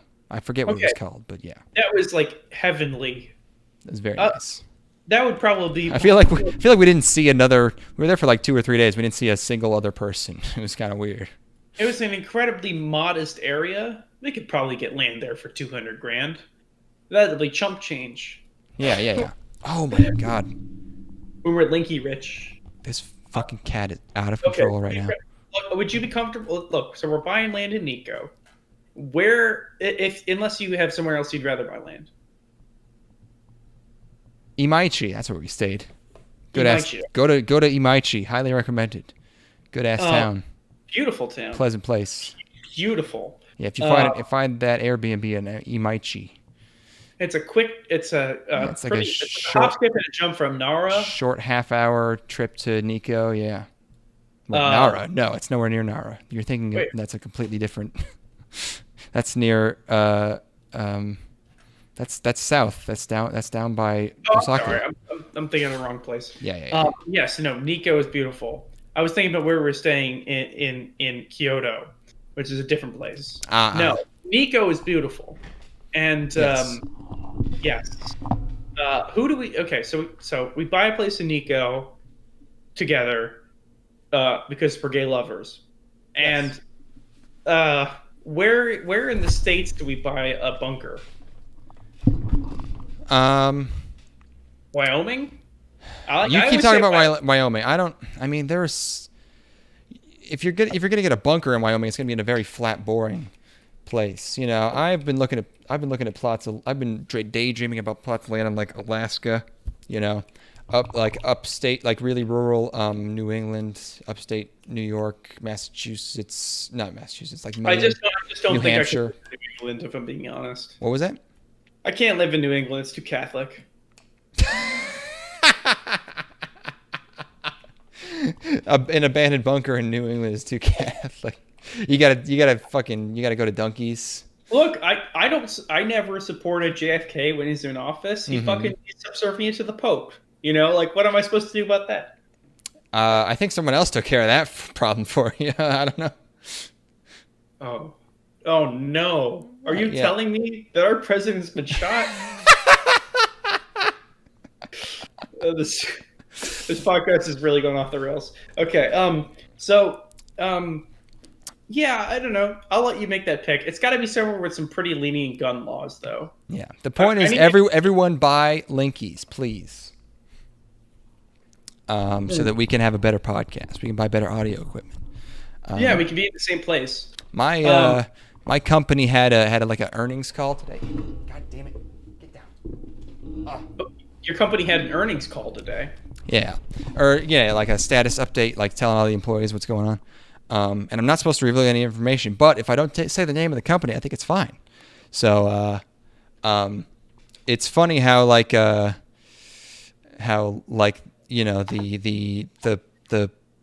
spin guys, the ones giving the presentation, can always make the company sound like it's doing amazing. Because like this one in particular, he was like, yeah, so, profits are down 50%, but, it's compared to that's actually really, it's like an hour-long presentation about how amazing the company is doing compared to everyone else. And we're the only ones who are doing okay. And even though our profits are 50% of last year, it's and also no one is getting a raise like they normally do. It was very funny. You didn't have a job. Yeah, compared to zero, it is a raise of many thousands of dollars. Where are we going from this? A place with very lenient gun laws is the only thing that matters to me. Because when I'm unbelievably wealthy off my Linkies, my goal is I want to attain the longest sniper shot in human history. The longest kill, you mean? Yeah. So Declan, I'm sorry, 3,000 meters. That's going to be the end of the road for you, but you will go out in glorious fashion.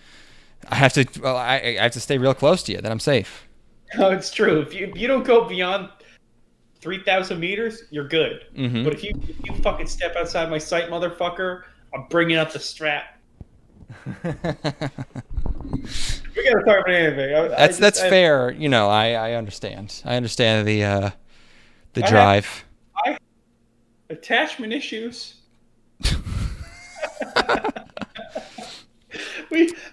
Oh god, I just have too much fun. I have too much fun talking. That's why that's why that Peace podcast, man. Too much fun talking. Let's talk about Deca-Dence. Do we have to? It's an original by Nut. I love every time I relish every time I get to say Studio Nut because I know it'll make you laugh. Wait, did Nut do that Fooly Cooly? No, that was Studio Production IG. Okay, what did Nut do last? They've done Shoujo Senki? No, what the fuck was the name of the Yojo Senki? And did they do Banana Fish? Which one was Yojo Senki? If you That's the little girl who's in like World War One, flying she's around. Like a lady? She's a Japanese businessman reincarnated as a small girl who is a military genius. That's right. Okay. It's a good show. Okay. Yeah, they did Yojo Senki. Oh, they did do Fooly Cooly Alternative. Damn, you're right. Okay. Holy shit. Because I remember Nut coming up during that Fooly Cooly episode. Okay. Yeah. And then this, and that's it. I thought we made jokes about Nut. Oh, sometimes I don't forget things. Yeah, this is... It's the director of Death Parade, which everyone kind of likes, and I really don't. And also Mob Psycho 100, which is very good. And then you realize, it's CG. Oh, but then it's not. Sometimes it is. Sometimes it is. The first scene there is very rushed. It's someone's exploring this surface, and his daughter's there, and then there's monsters. And then there's some very fast classroom exposition, when the teacher's explaining stuff. But of course. It's I'll never, for the rest of my life, I'll never see a scene where a teacher is explaining something without thinking of Lucy. Because it did the perfect parody of that by accident. And I'll never be able to rid that from my mind. You say accident. I assume that not Gerard Butler. What the fuck is his... Luc Besson. I assume that Luc Besson was not making an ingenious parody of all film and entertainment when making Lucy, but maybe he was. I don't know. I wonder sometimes. Yeah, me that too. Bitch gets put onto a flash drive, so I don't know. Oh God, please watch Lucy. There's one thing you take away from this garbage episode of a podcast. Please watch Lucy. For you. Every time I'm reminded, just do it. Deca-Dence is a mobile fortress that runs on alien blood. I wonder if there are people at the top with ulterior motives to this. Wow. I hope that we have some sort of revelation about what the nature of this society is and how it's fueled on something we don't understand. The ugly ass fucking location, by the way. Yeah, it's supposed to be like an apocalypse, so I guess whatever. That's why they have to hole up in this big old robot. The fighters are really called gear. Like, come on, man, this is an original, and this is what you come up with. Jeez. There's a girl with no arms. She wants to be a soldier. Oh, she got robot arms. She's one arm. Oh, okay. I called her No Arms Girl. I guess I was exaggerating a little bit. There's bullying. Instead of being a soldier, she gets this other shit job where she's like a window wiper. There's a cleaning montage. You don't get a lot of musical montages in anime. Did my internet just cut out? Can you hear me? I can hear you. Can you hear me? Okay. There was a cleaning montage. There was a cleaning montage. I have written... I don't remember anything about... I watched this seriously less than a week ago. I have written cleaning montage, visiting boss, mini Gadol. What's Gadol? Is that the name of the enemy forces? There's there's a little one, and they call them Gadol. The boss doesn't care. They fight the aliens in like multicolored jeeps. Okay, this is kind of coming back to me. The monsters look even dumber than the ones in Sympho Gear. Okay, yeah, no, I remember that. They're bad, like neon glowy CG monsters. It's an aesthetic mess. It looks like it's trying to be Mad Max and also cyberpunk and also sci-fi and also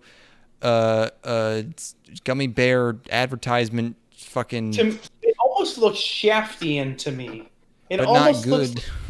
Like if you took the wrong lessons from Shaft projects, specifically when it comes to the people and the world they live in. But like the whole episode leads up to the point where like the mech city that they live in finally comes to life and fights, and it's incomprehensible because the design of the city itself is impossible to wrap your head around. At least I couldn't really get my head around it at all. It's just, again, an aesthetic nightmare. I just could not follow it. Once the action begins, I couldn't follow any of it. Yeah.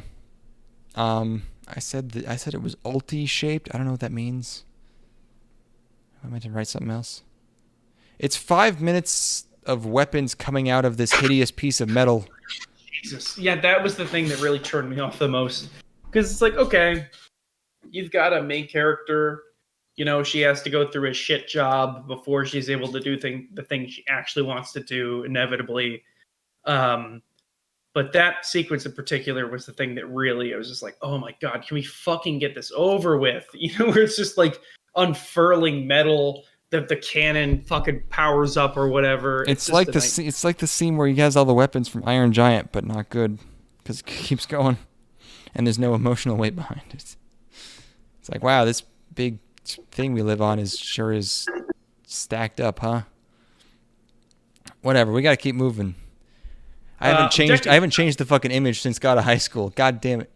I guess that was the last show. Whatever. Here's some of that. I'm absolutely fucked. I'm a fucking third of a bottle of Evan Williams deep. We got to move a little faster than this. Just today? Yeah. Oh my God. Since we started. Wow, I thought I had a problem. I'm a ticking time bomb. This is probably the one you're excited about. Nihon Chinbotsu 2020. Japan sinks 2020. I'm like mildly excited about it. Okay. When grabbing screenshots for this episode, I realized I accidentally watched the second episode of this show first. Oh, Take it away, Ethan. Okay. So Japan Sinks 2020 is a show about it's an ensemble cast. It seems like most of them are from the one family. It's directed by Yuasa. Masaki Yuasa? Yeah. Did you know that? No. Oh, could you tell? No, I actually couldn't. Oh, okay. It's his last directorial role at his studio, Science Saru. For now. Is he leaving? He's like temporarily retiring because he was exhausted. Okay. So it's a 10-episode Netflix OVA. It's all out right now. You can watch all of it. It's based on a novel from 1974. Speaking of Netflix, this episode is actually, I don't know if you want to pull back the velvet curtain a little bit, but this is actually the first episode of our Netflix sponsored podcast. Yes, Netflix is launching a podcast service. Wow. And we are going to be the foremost. They offered us $20 million. That is definitely going to happen in like a week. You know this. They offered us $20 million to do their service, and we said yes. So you can. That is more than I'm going to make from my Linkies. You can simulcast to this episode on Netflix right now. If you can't find it, please email. I know that people have been having issues with this because it's a new service and they're still ironing out some of the kinks. But email Netflix support and ask them to help you find our podcast on their service. That's a really good way of making sure that they know that people are listening to us. For sure. Yeah. Anyway, Tokyo Sinks 2020. There's an earthquake in Tokyo, or Japan Sinks 2020. There's an earthquake I didn't know Tokyo. this because I watched the second episode. So there's an earthquake. You get multiple perspectives on it. One of the perspectives is a person working on the stadium for the 2020 Olympics. Because remember when the 2020 Olympics remember when that was going to happen? I guess someone worked on it. You know, that's still realistic. One of them is on a plane. She's like a bigger lady. There's the daughter is in school at a club. She's doing like some sort of track event. And then there's the little boy. He's at home playing a VR game. Anyway, you get multiple perspectives on this insane earthquake that takes place, which I have to say, the earthquake itself, when it's occurring, pretty compelling. I know that there's a horror, like a whole history of earthquake and disaster genre of like visual media that I've never consumed. I've never seen Towering Inferno.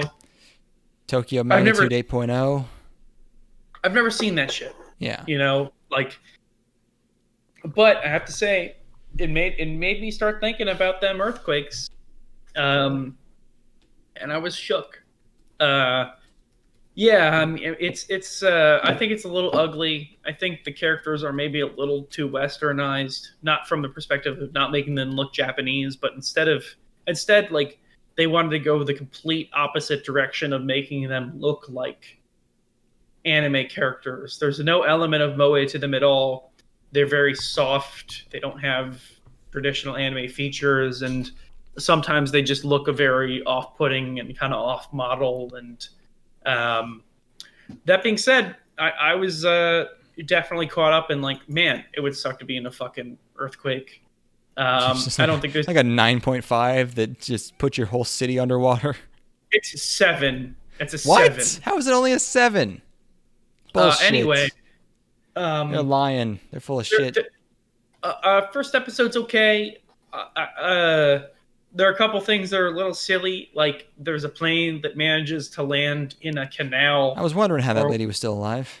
She lands in a canal during the middle of an earthquake, which that's some impressive flight there. I mean, earthquakes last like 20 seconds. I mean, how, you know. This one lasts for a pretty long time. Oh, is that why it's bad? Okay, I feel like I guess maybe the rating system is not very accurate, like very good at determining damage. Then if you have a 7.0 goes on for a minute, it's a lot different than one that's 5 seconds.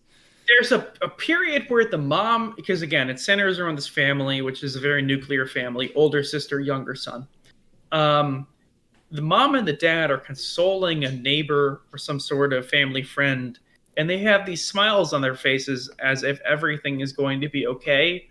But the person they're consoling, dozens of the people that they knew just died in a horrible accident. And it's like, no, it's all going to be okay, which like makes sense if it's like a tornado or something. But these people just watched their friends die. Like, you need to have a little bit more decorum, I feel. I don't know. What is going on in the second episode? Watching the second episode of this was fucking wild, because you always hear these like every once in a while you see like a proponent of skipping the first episode of any series, and you're like, fucking whatever. And this is just like, I started this show, and it's like you're just thrust into. Disaster's already happened. There's all these random people like hanging out on this hill together. Right. And it's like, okay, it's all these strangers who don't know each other. It's like a Lost thing, where maybe they'll get their backstories later, you know? And there's like a famous guy in there, and there's his family, and they are like you know, trying to be optimistic about it. It's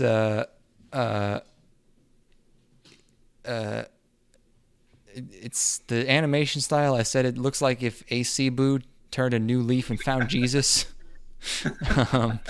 It's just like people hanging out and gossiping on this like shrine hill while everything like burns and floods around them. And there's all these colored lights and a lot of like social media talk about people trying to figure out what's going on their phones, which probably was not in the book from 1974. One of the guys here is like a former pop star. Eventually they decide to leave, and they like sort of, you know, they start, they get moving, and like there's all these like, at one point they have to like jump off a cliff into water, and they're all very calm about it. So it's like this very like, it's like a show about people like, you know, trying to make the best of this apocalyptic situation, and there's even a dreamy montage of all these terrifying things happening, but it sort of has the vibe of like the type of montage where like you're fixing up a house. It's like that that type of music playing. So in the first episode, they almost play sort of like Brian Eno-esque music. Sure. Throughout the entire thing, where it's like very ambient and ethereal and almost kind of upbeat. Yeah. Where it's like, we're gonna overcome, Right, yeah, and that's an interesting tone. And then they kill a wild hog, and it's like things are it has like this weirdly upbeat tone. And then in episode 2, the dad character, he climbs a fence to dig for some yams because there's all these yams in this field. Already at that point, holy fuck! And then just as they realize that the fenced-in area is actually a World War II minefield, he fucking explodes. What? Out of nowhere. Wait, and the dad dies immediately? Oh yeah, he's gone. Dust. Oh, what the fuck? Wait, they didn't clean up those fucking minefields from World War II? I guess. I don't know. There's a minefield for some reason. Wait.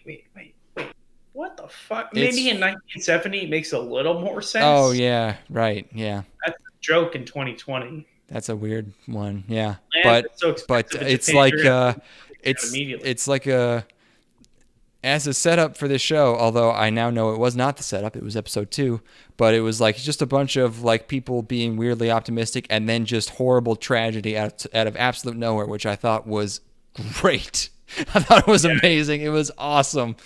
I have seen a GIF from later in this show that is one of the most ridiculous things I've ever seen in an anime ever.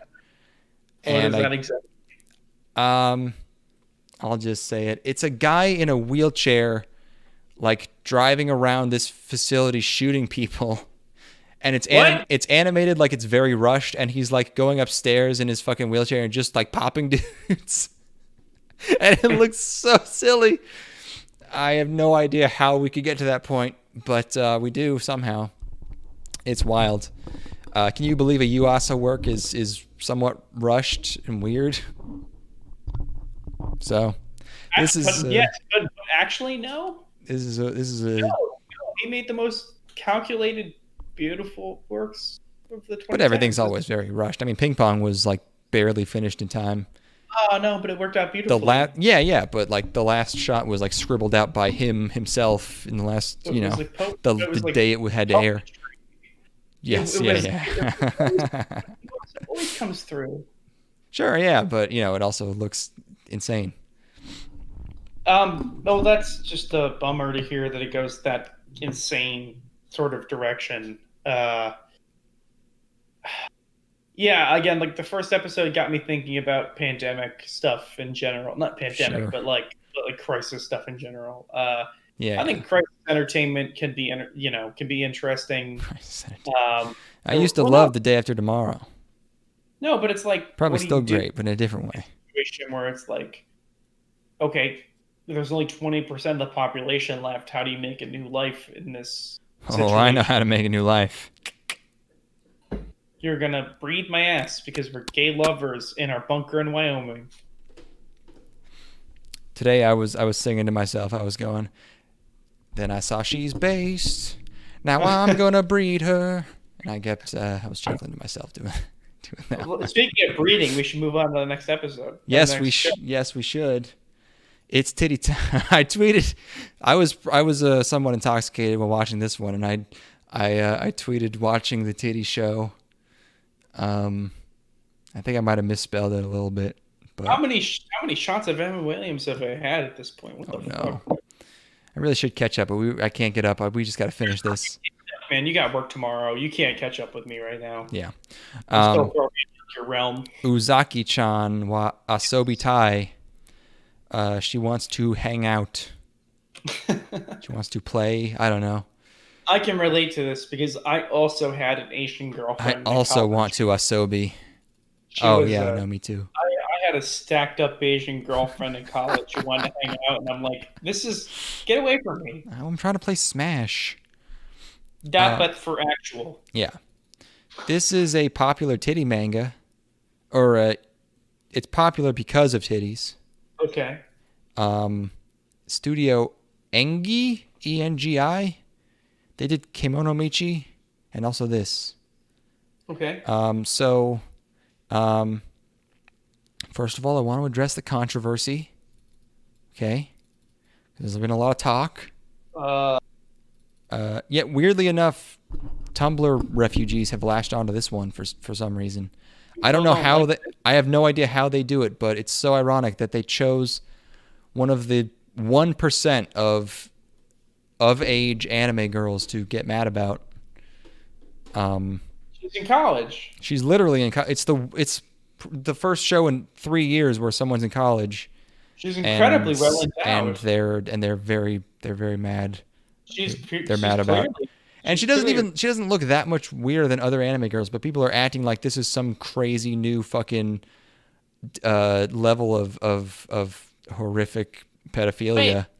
Wait. The girl I saw was like 5'3". Like, this is reasonable. I don't know how they choose them. I don't know how they do it. I guess it's because the manga's pretty popular, right? We both know a girl who's like 5'2" and stacked out of her mind. And, I mean, this is Japanese short, so she's probably like 4'8", you know? Oh, okay. That's relative. That's a relative height. Yeah. I mean, she's not literally... She doesn't look that much like... If you watch anime, she doesn't look like a child. I'm not going to say, you know, if she did look like a child, I still wouldn't care. But she doesn't, okay? No, but you got to pick your battles at least. Yeah, it's very strange. I've just been observing it. You can come to me with some other stuff and be like, this is gross. And I'm like, yeah, I'm not going to defend this, but whatever, man. Yeah. In this case, like, you're just clearly wrong. It's, yeah. There have been short stacks before. I mean, the term is short stack. Let's get clinical about this. Talk about how awesome it was. It's a show about having a short stack college. Hestia, you know, like a lot of gals. It's like how Australia banned petite porn or something. I wonder if that gets enforced. I still wonder, like, what actually was that? There's no way they just banned small titty porn. So, like, what goes on with? Yeah, it's like that's just ridiculous. Yeah, that probably just gets enforced arbitrarily if it has it all. I don't know. Well, they choose it as a political option where it's like, okay, we need to get this one's weird. Like this one, she's acting particularly retarded, like a child. We need to get rid of this one porno. Yeah, this piece of media that's designed for 17 or 16-year-old boys. The girl is acting particularly juvenile. I want to make it illegal for stepmoms to get stuck in porn. That's gone too far. I actually want to make it illegal for stepmoms not to get stuck in porn. Yeah. They have to be immobilized if you're going to put them in the porno. This show is basically what if Takagi had milk tanks. You get the formula. I wonder if she calls him senpai. She does. She does notes. I hope I didn't... gimmicks where this stacked up little girl she's doing things that make her boobs bounce around. Mm-hmm. Yes, because they're very large. Hope I didn't hurt my cat grabbing her by the neck off my computer tower because I hear her wheezing from like across the room. No. Oh no, she's just laying down. Maybe she's hot. No, she's just a little bit startled because you did anything to train her. That was a while ago. Yeah, but she's just hanging out. She seems fine. Yeah, she's looking around. Maybe she has a little cold. They get these little infections, you know. They get a little stuffy. She's there is the one thing that surprised me. There is a 1 year time skip in this show, which is. Repeat that. Sorry. There is a 1 year time skip in this show. Right. Which is funny. At least you can't be like, why does she suddenly decide to? Because like it's been a year. It's like, okay, fine. I guess you got me there. It's you can tell the show's really leaning on the source material rather than its own artistic ability, judging by the opening especially, because it's very just like, hey, here's a situation, there you go, very generic art style. The protag has got them Toradora, he's got the Ryuji eyes, he's a scary guy, and their interactions are basically straight man, funny man. Tsukomi Bokeh a lot. They don't even really feel like characters. Like they even compared to other shows like this, like Nagatoro and Takagi, like they feel particularly hollow. I wrote one of my notes is I'd rather be fishing. I was really into fishing there. I feel. I relate to the show. Like I said, I did have a QT stacked up Asian GF. But the thing is that she didn't realize that it would never marry a woman beneath 5'7". So what's the matter with you? You know, I want to have tall kids. Man. Anyway, I had a QT stacked up Asian GS. You just said that. And I also thought it was annoying when she wanted to do things like hang out, go to the movies, enjoy each other's company for any period of time. Yeah, he's just pissed the whole time. It's like he doesn't even... Oh, God, it's just annoying. I'm the prime audience for this, and I just can't, man. I don't... What are even these personalities? She just wants to go do stuff. She just wants to play. She wants to hang out. Yeah, like, it's like, okay, I get it. It's obnoxious, but you get laid. Like, that's just how it is. That's the entire life as a male human being. Like, that's your... Look, you got the XY chromosome. Fulfill your destiny. You're cursed with accepting at a certain point that you're just going to have to put up with obnoxious bullshit in order to dump your loads.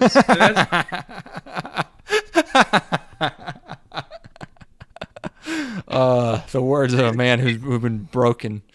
Is this Ethan or is this Evan talking? Who could say? Who's Evan? Evan Williams. Oh, right.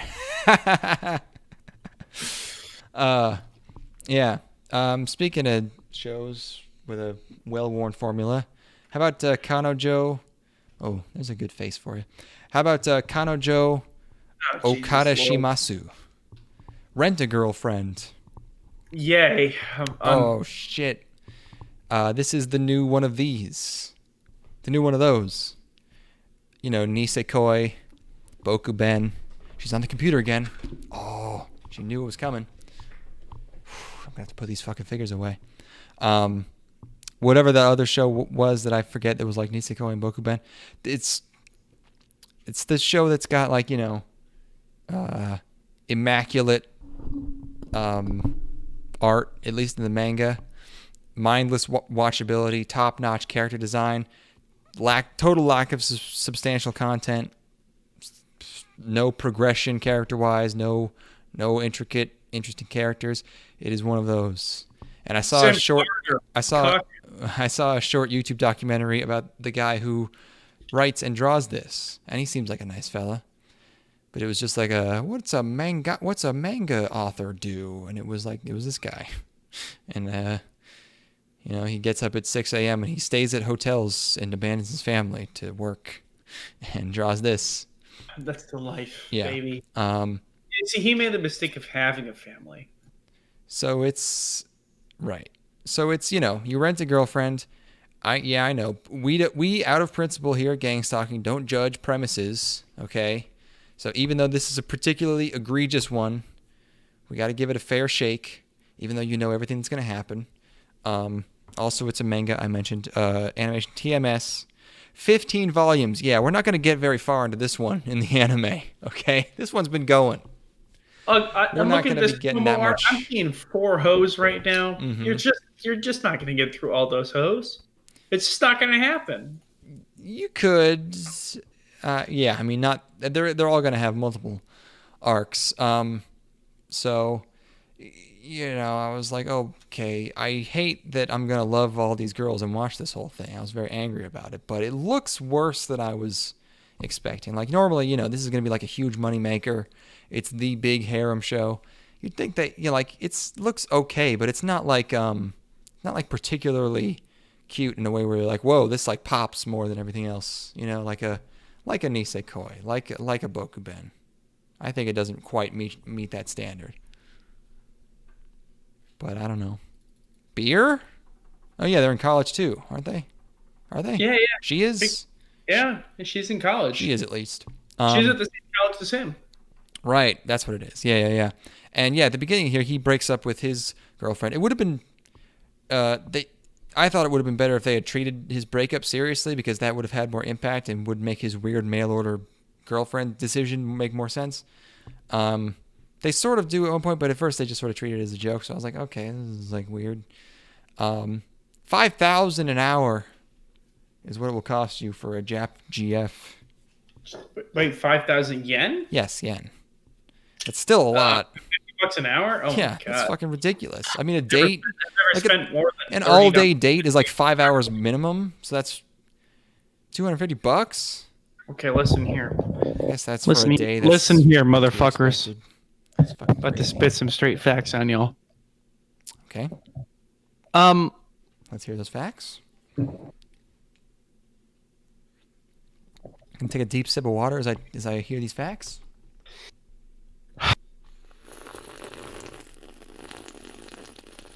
if you have to pay for coffee, it's over.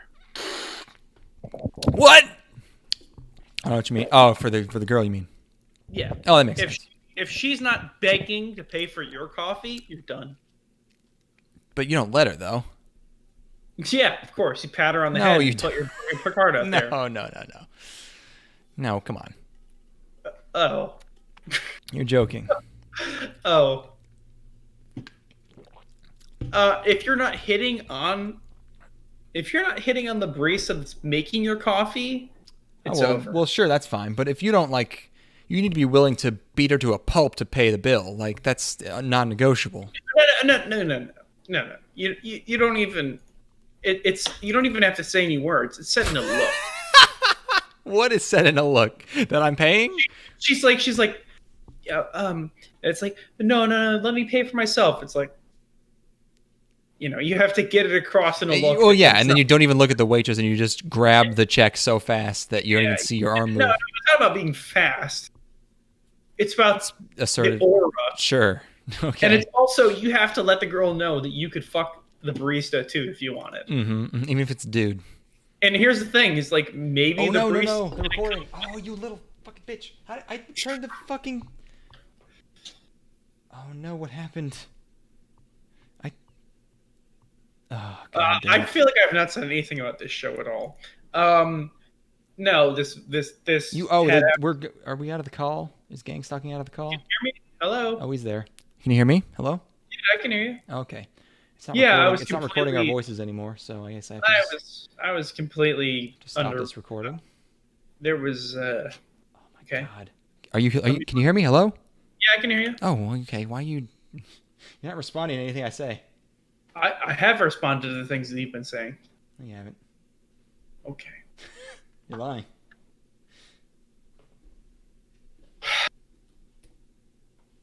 The keyboard was locked. How did you even do that?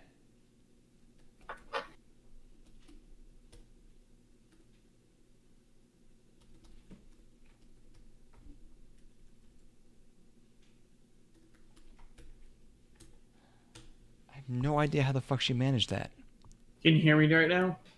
I can hear you this whole time. What are you talking about? Okay. I'm not recording. Don't say anything. Oh, okay. I have to export the first part first. The first save it and then export it after. Save it to what? If you just save the file, it contains all of the recording. Well, that would still require writing all of the. It doesn't. That would take the same. Oh, it wouldn't. That's okay though. I don't really. It does on my computer, huh? That's all right. That's okay. You can do it the wrong way. We are still streaming though. This was still on YouTube. This is YouTube exclusive content. Right Getting Stalking just dropped out. Oh, did it? Yeah. Oh, she turned on airplane mode. How did she do Oh, that? my How does my laptop even have that? Oh my God. All right. Now it should be fine. Except I need to start recording again. How's this working? Yep, that's fine. It's back, baby. I'm gonna fucking murder this fucking cat. Every time I'm not looking, she's just digging into the garbage disposal. I already said that, but it's so gross. Are you there? She's a cute cat, though. No, she's not. She's pretty cute. I was around her. She's good. All right, whatever. Are we recording now? Yes, everything is working now. Everything is fixed now. Yeah, no, again, like, this is just some serious sucker shit that I can't abide by. It's somebody who lays fucking mad game and fucking bashes Serious Clam. I just can't abide by any of this shit going on in this anime. Yeah, the paying money. Can't relate to. Yeah. But, like, if you have to, that's your fucking business, dog. So he gets mad at her, and the soundtrack, again, really weird soundtrack in this show. And they start fighting, and he has grandma problems, and he's lying to his parents because now the girl's there because he had to go to the hospital. I like this bit. The music, I like the bit. Music is distractingly bad, I gotta say. Noticeably so. What are you gonna say? I like the bit where their grandmothers were friends because sure. you know how old ladies be. They do be like that in the hospital, in the hosps. Yeah. So, yeah, they're both lying to their families now that they're dating, because her grandma also in the hospital. There's an under the sheet touching boob gag. So, and then at the end, it turns out they really are classmates. I'm not sure why that matters. It's like treated as this. It's like, whoa, like, okay, you're gonna see each other occasionally on campus. I don't know why that's a problem for you. I wonder if his ex is gonna come back into the picture at some point. That would be crazy. Certainly not. There's no way that that'll be the case. All I know about people who read this is that mommy is a bitch. Fuck mommy. Yeah, fuck that cunt. Straight up. Straight up. Yeah, so that's that one. Yep. Hope you like it. This is like I was expecting like lab grade heroin here, and it's more like bootleg Xanax cut with dog dewormer. Not loving it. But so look, when we're uber rich, we have to be doing straight up Colombian coke, right? It's hard to get even if you're rich. I mean, you need to. It's not even a matter of money. I think you just need to know a guy. I'll trust you to make sure it's pure shit. Okay, yeah, sure, I'll do it. I'll take care. I don't know why, but I'll do it. Yeah, at least once, Yeah. I should. It's never been a better time to do cocaine. I should order a little bit. A little taste.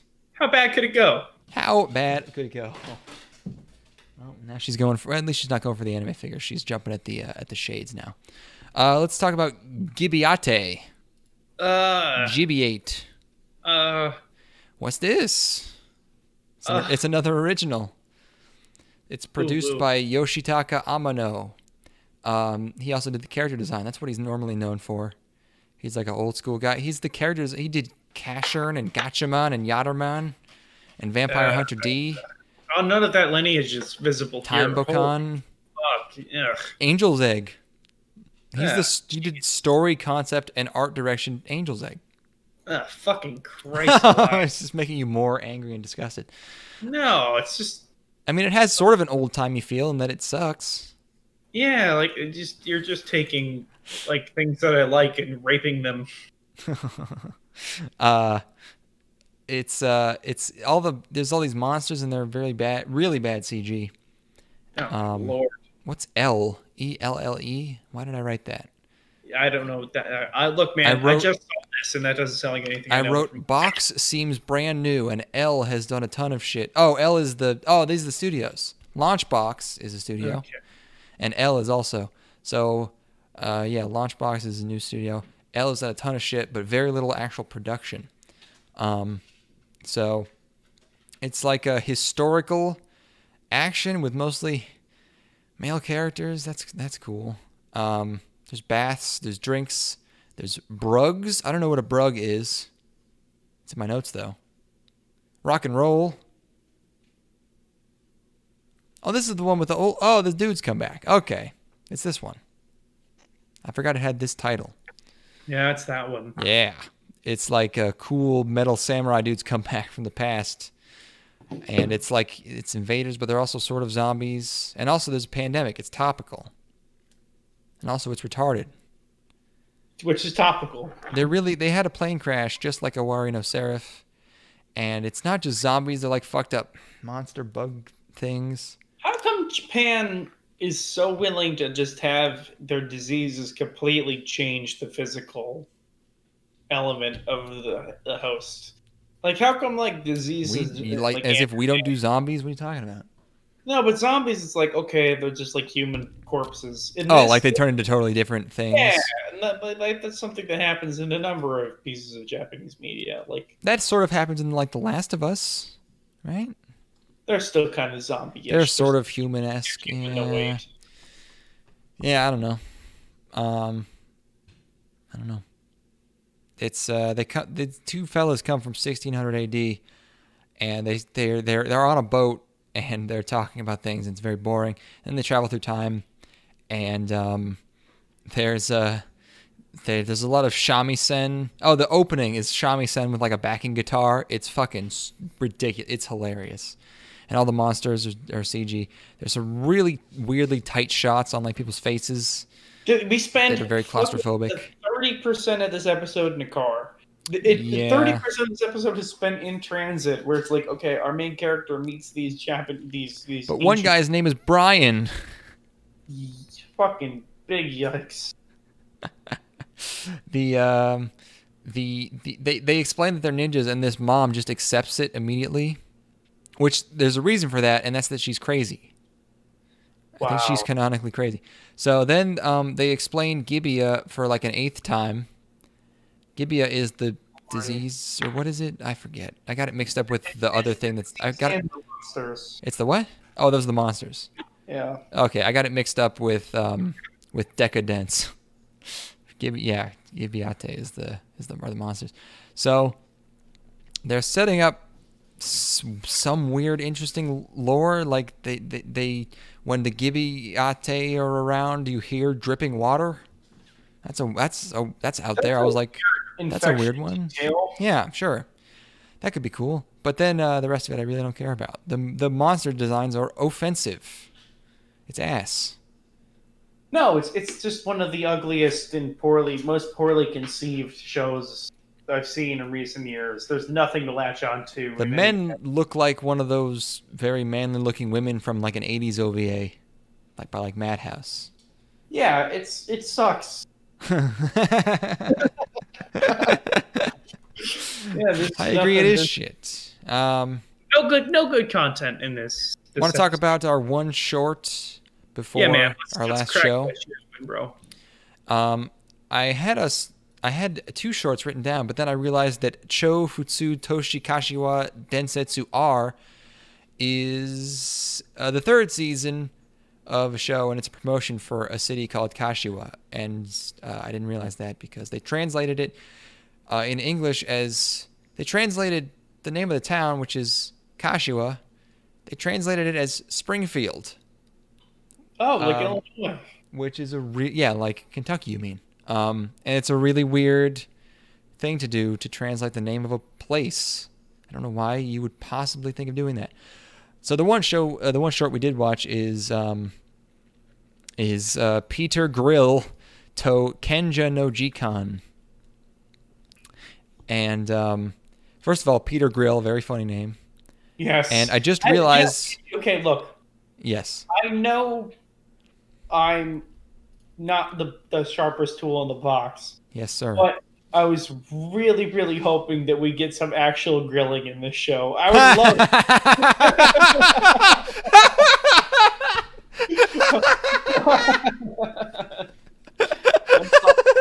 it. Peter Grill. Fuck. Just open the entire time. Okay. Yep. I want this show to be straight up 12 minutes of this dude feeding various meats to girls. It's you're not that far off.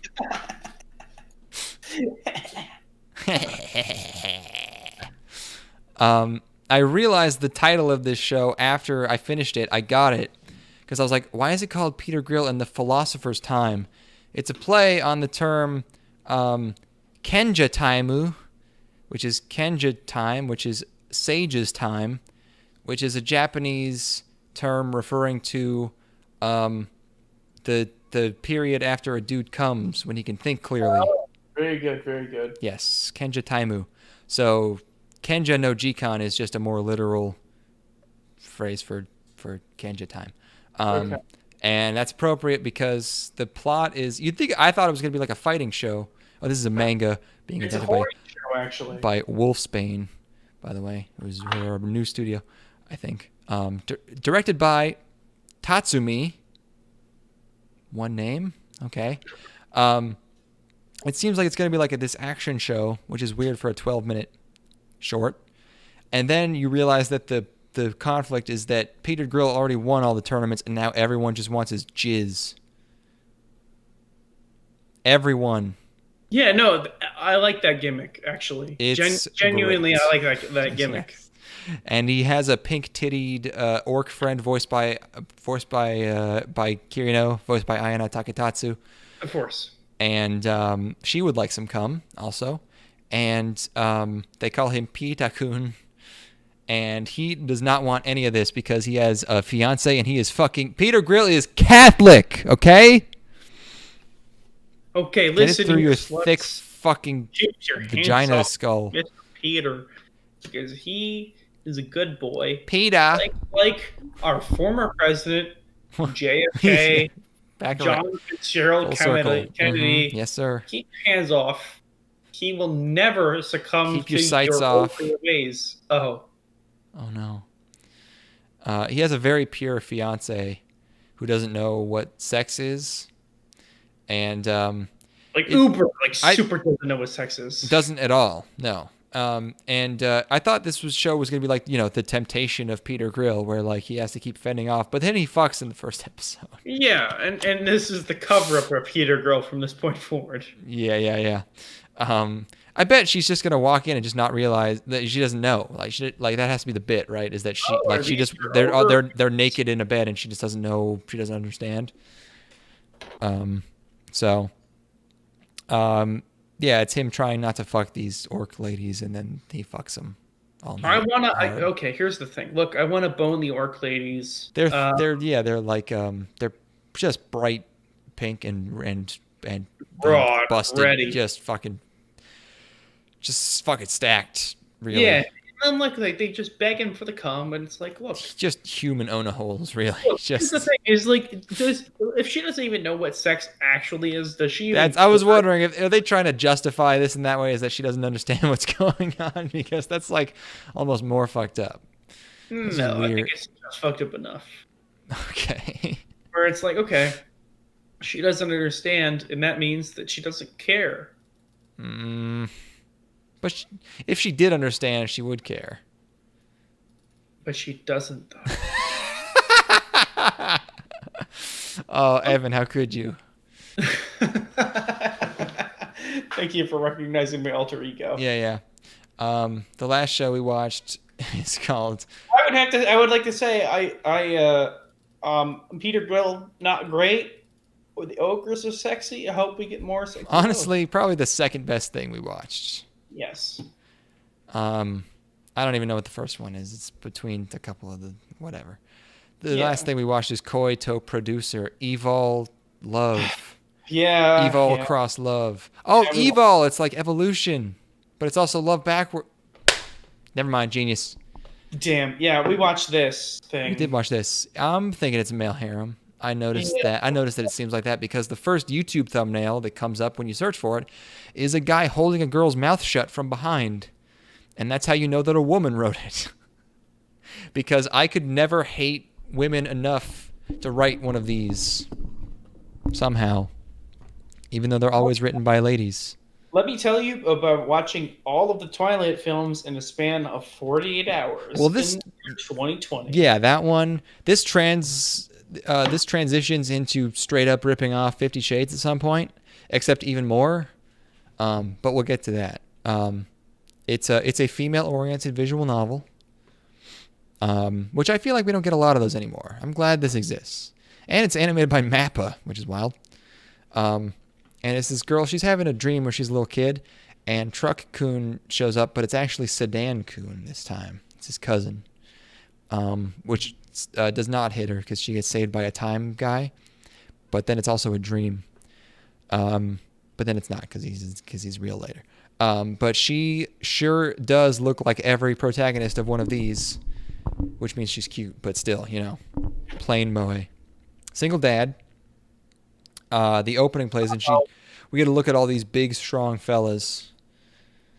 And she's like a reporter or something. She basically has the same job as the kid in Weathering with You, where she's like a reporter, but on sort of sleazy, like myth, like conspiracy things. She does a ghost hunter show. Yeah, basically, it's like a TV show, right?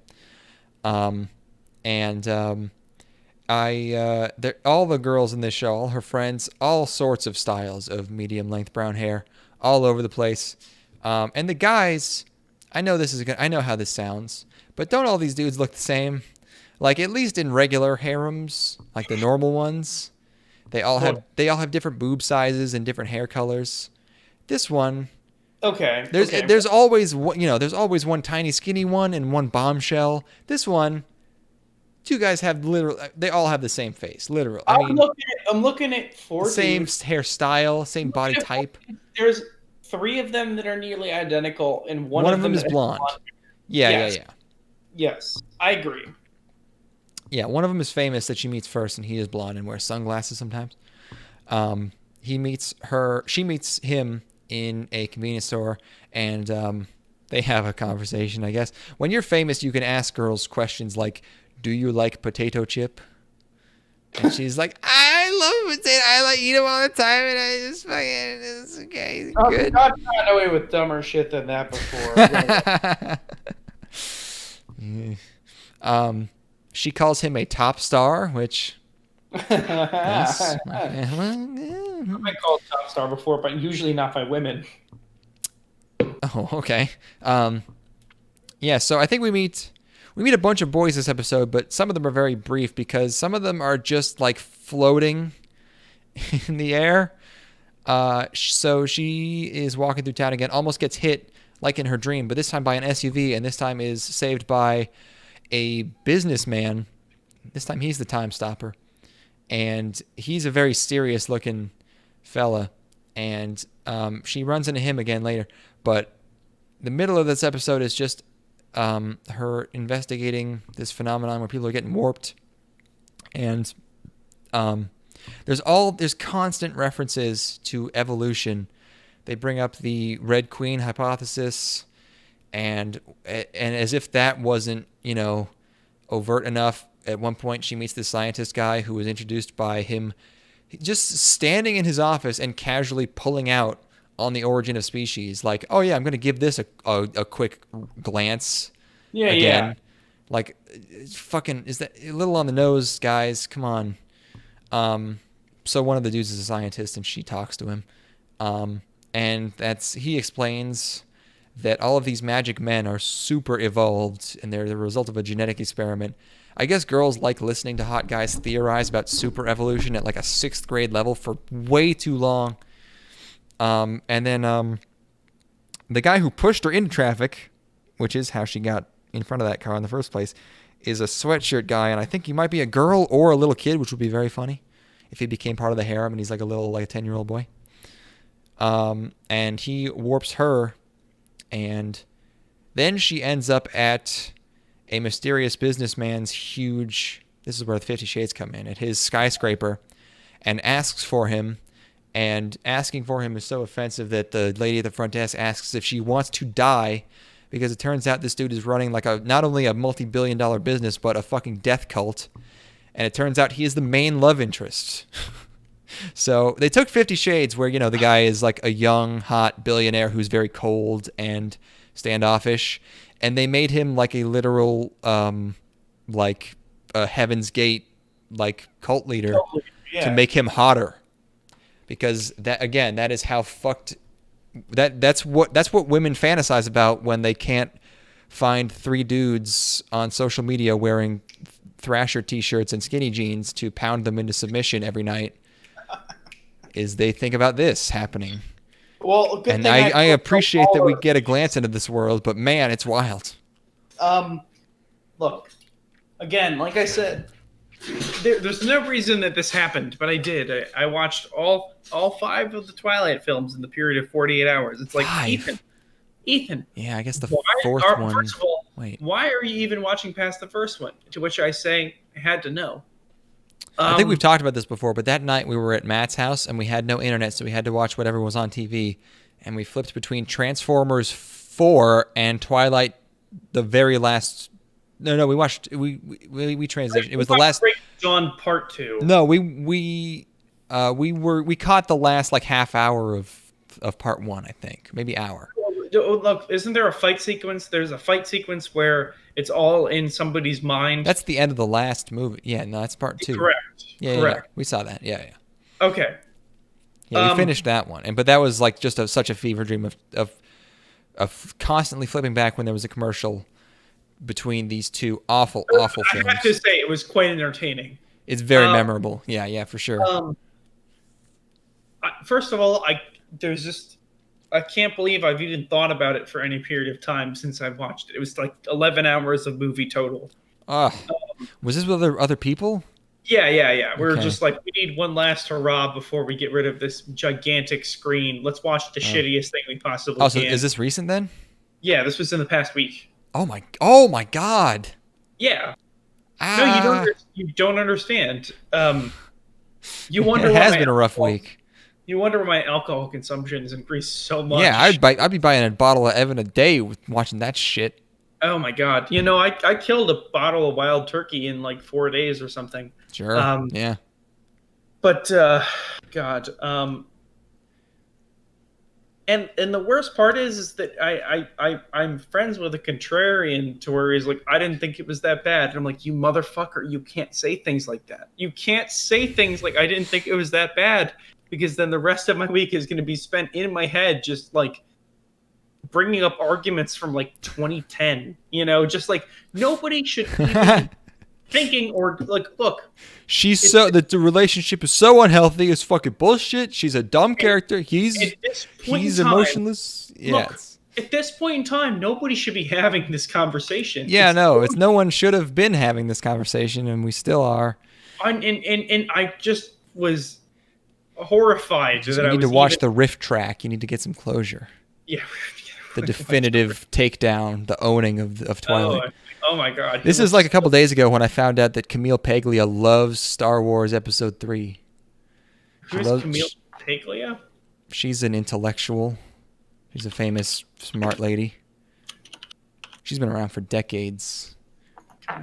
She likes Star Wars Episode 3? Yes. She was like... She was allowed to like say things in public until pretty recently because she was a really old school feminist that basically just became Jordan Peterson. Oh yeah, of course. Yeah, well, no, it's basically anybody who had any common sense from the years like 1980 to 1990 has been completely blackballed. Yeah. She was like this old school like hippie, campus revolutionary who's now like, what the fuck is this gay bullshit? No, it's like I would like to go on record and say that I have absolutely no stake in transgender issues. But you're bi. Just putting that out there. Look, I am a trans woman and I am bisexual, but I have no stake in those issues whatsoever, and those are entirely issues that need to be decided by people in those genders. I'm all for more pussy in the guy's bathroom. A+. But anyway, it's like, any woman who has any sort of opinion on trans people entering their bathrooms or their personal spaces has been totally blackballed. and J.K. Rowling has been destroyed. Oh, that's funny. Yeah, because she's like, hey, wait a minute.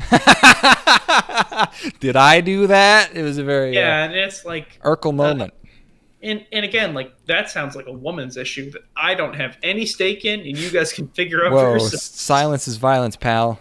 That doesn't cut it anymore. You can't just stand at a distance. So I have neutral. To say, I watched episode 3 really, really drunk recently, and there are. If you look at like the broad strokes of the entire prequel trilogy, it sounds conceptually. Oh well, sure. You can imagine how this would look in someone's head, and it's amazing. Yeah, if you look at like specifically like the relationship between Obi-Wan and Anakin and the betrayal that takes place, and like the fight of brother against brother, it's some Shakespearean shit. Yeah, it's very classical. The way that it's all about like, dying in childbirth is very old school fear.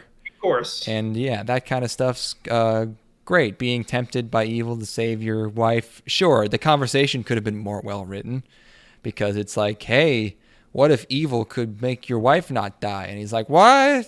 Yeah, no, and it's like these are great. And like again, if they were written by somebody with the deft hand of William Shakespeare, they would be iconic works of media. But because they're written by 80-year-old George Lucas. they're embarrassing to behold.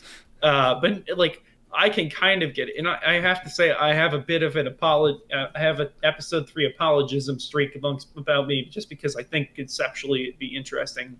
But there's just nobody to tell George Lucas no, unfortunately. No. So, yeah. What were we even talking about? Koito producer EVOL Love. Yeah, big evil business guy. That's the end of summer 2020. We were joking about how there wasn't going to be much going on, and we got it done in one episode. That's how little is happening. I got it done in one day. I thought they were gonna go the route of bringing only their A game. Like, hey, we only have the good stuff. We're not. Everyone's stuck inside. They're not washing that trash. We're gonna bring out the gold. And I was incorrect. It was mostly bad. Hey, we did watch all of it. That's a throwback. I made you watch all of it. On the average, Summer of Good's been real good to us. Yeah, still on average. We've been really, really enjoying the Summer of Good. This is a brief pit stop on the greater Summer of Good. It's still the Summer of Good. Just because, like I said at the beginning of the episode, just because we're watching something that's not good doesn't mean the summer is not good. Okay? No. It's like look, in marriages, in relationships, like the one that we have as gay lovers, you're gonna have brief periods of tension and conflict. Absolutely, but Evan. You come out of this and realize the reasons that you loved each other in the first place. Which is, I have to say, I think the reason I love you so much is your girthy cock. That's what I figured. That's usually what does it for people. Yep. So anyway. Sorry. Hey, at least now you know. Now you don't have to watch it all yourself. Now that it's been a month since it's all aired. Any of it. Mm-hmm. So you're welcome. Yes. And we'll be back with the Summer of Good because apparently it's still going. This is a long-ass summer, man. I feel like summer since I've been an adult have gone on for a while. Or no, have been short. That's what I was going to say. This one, still in July as of this recording. So that's something. In the words of Taylor Swift, it's a cruel summer, dude. Is that a new song? No, it's from her last record, Lover, which came out in September of last year. Have you listened to that new one? Oh yeah, I've listened to a couple tracks on the new one. It's good. Is this an English rendition of the Pokemon song? Is this the official one? It has 9,000 views.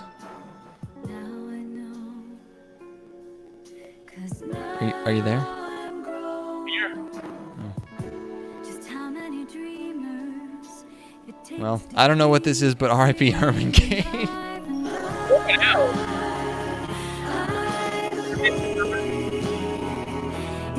What? I miss you, Herman. Oh yeah, we miss you, Herman. It was a great year. Was it 2012 he ran? The unofficial third member of gang stalking, Herman Cain. Herman, as I knew him. That is also what I knew him as.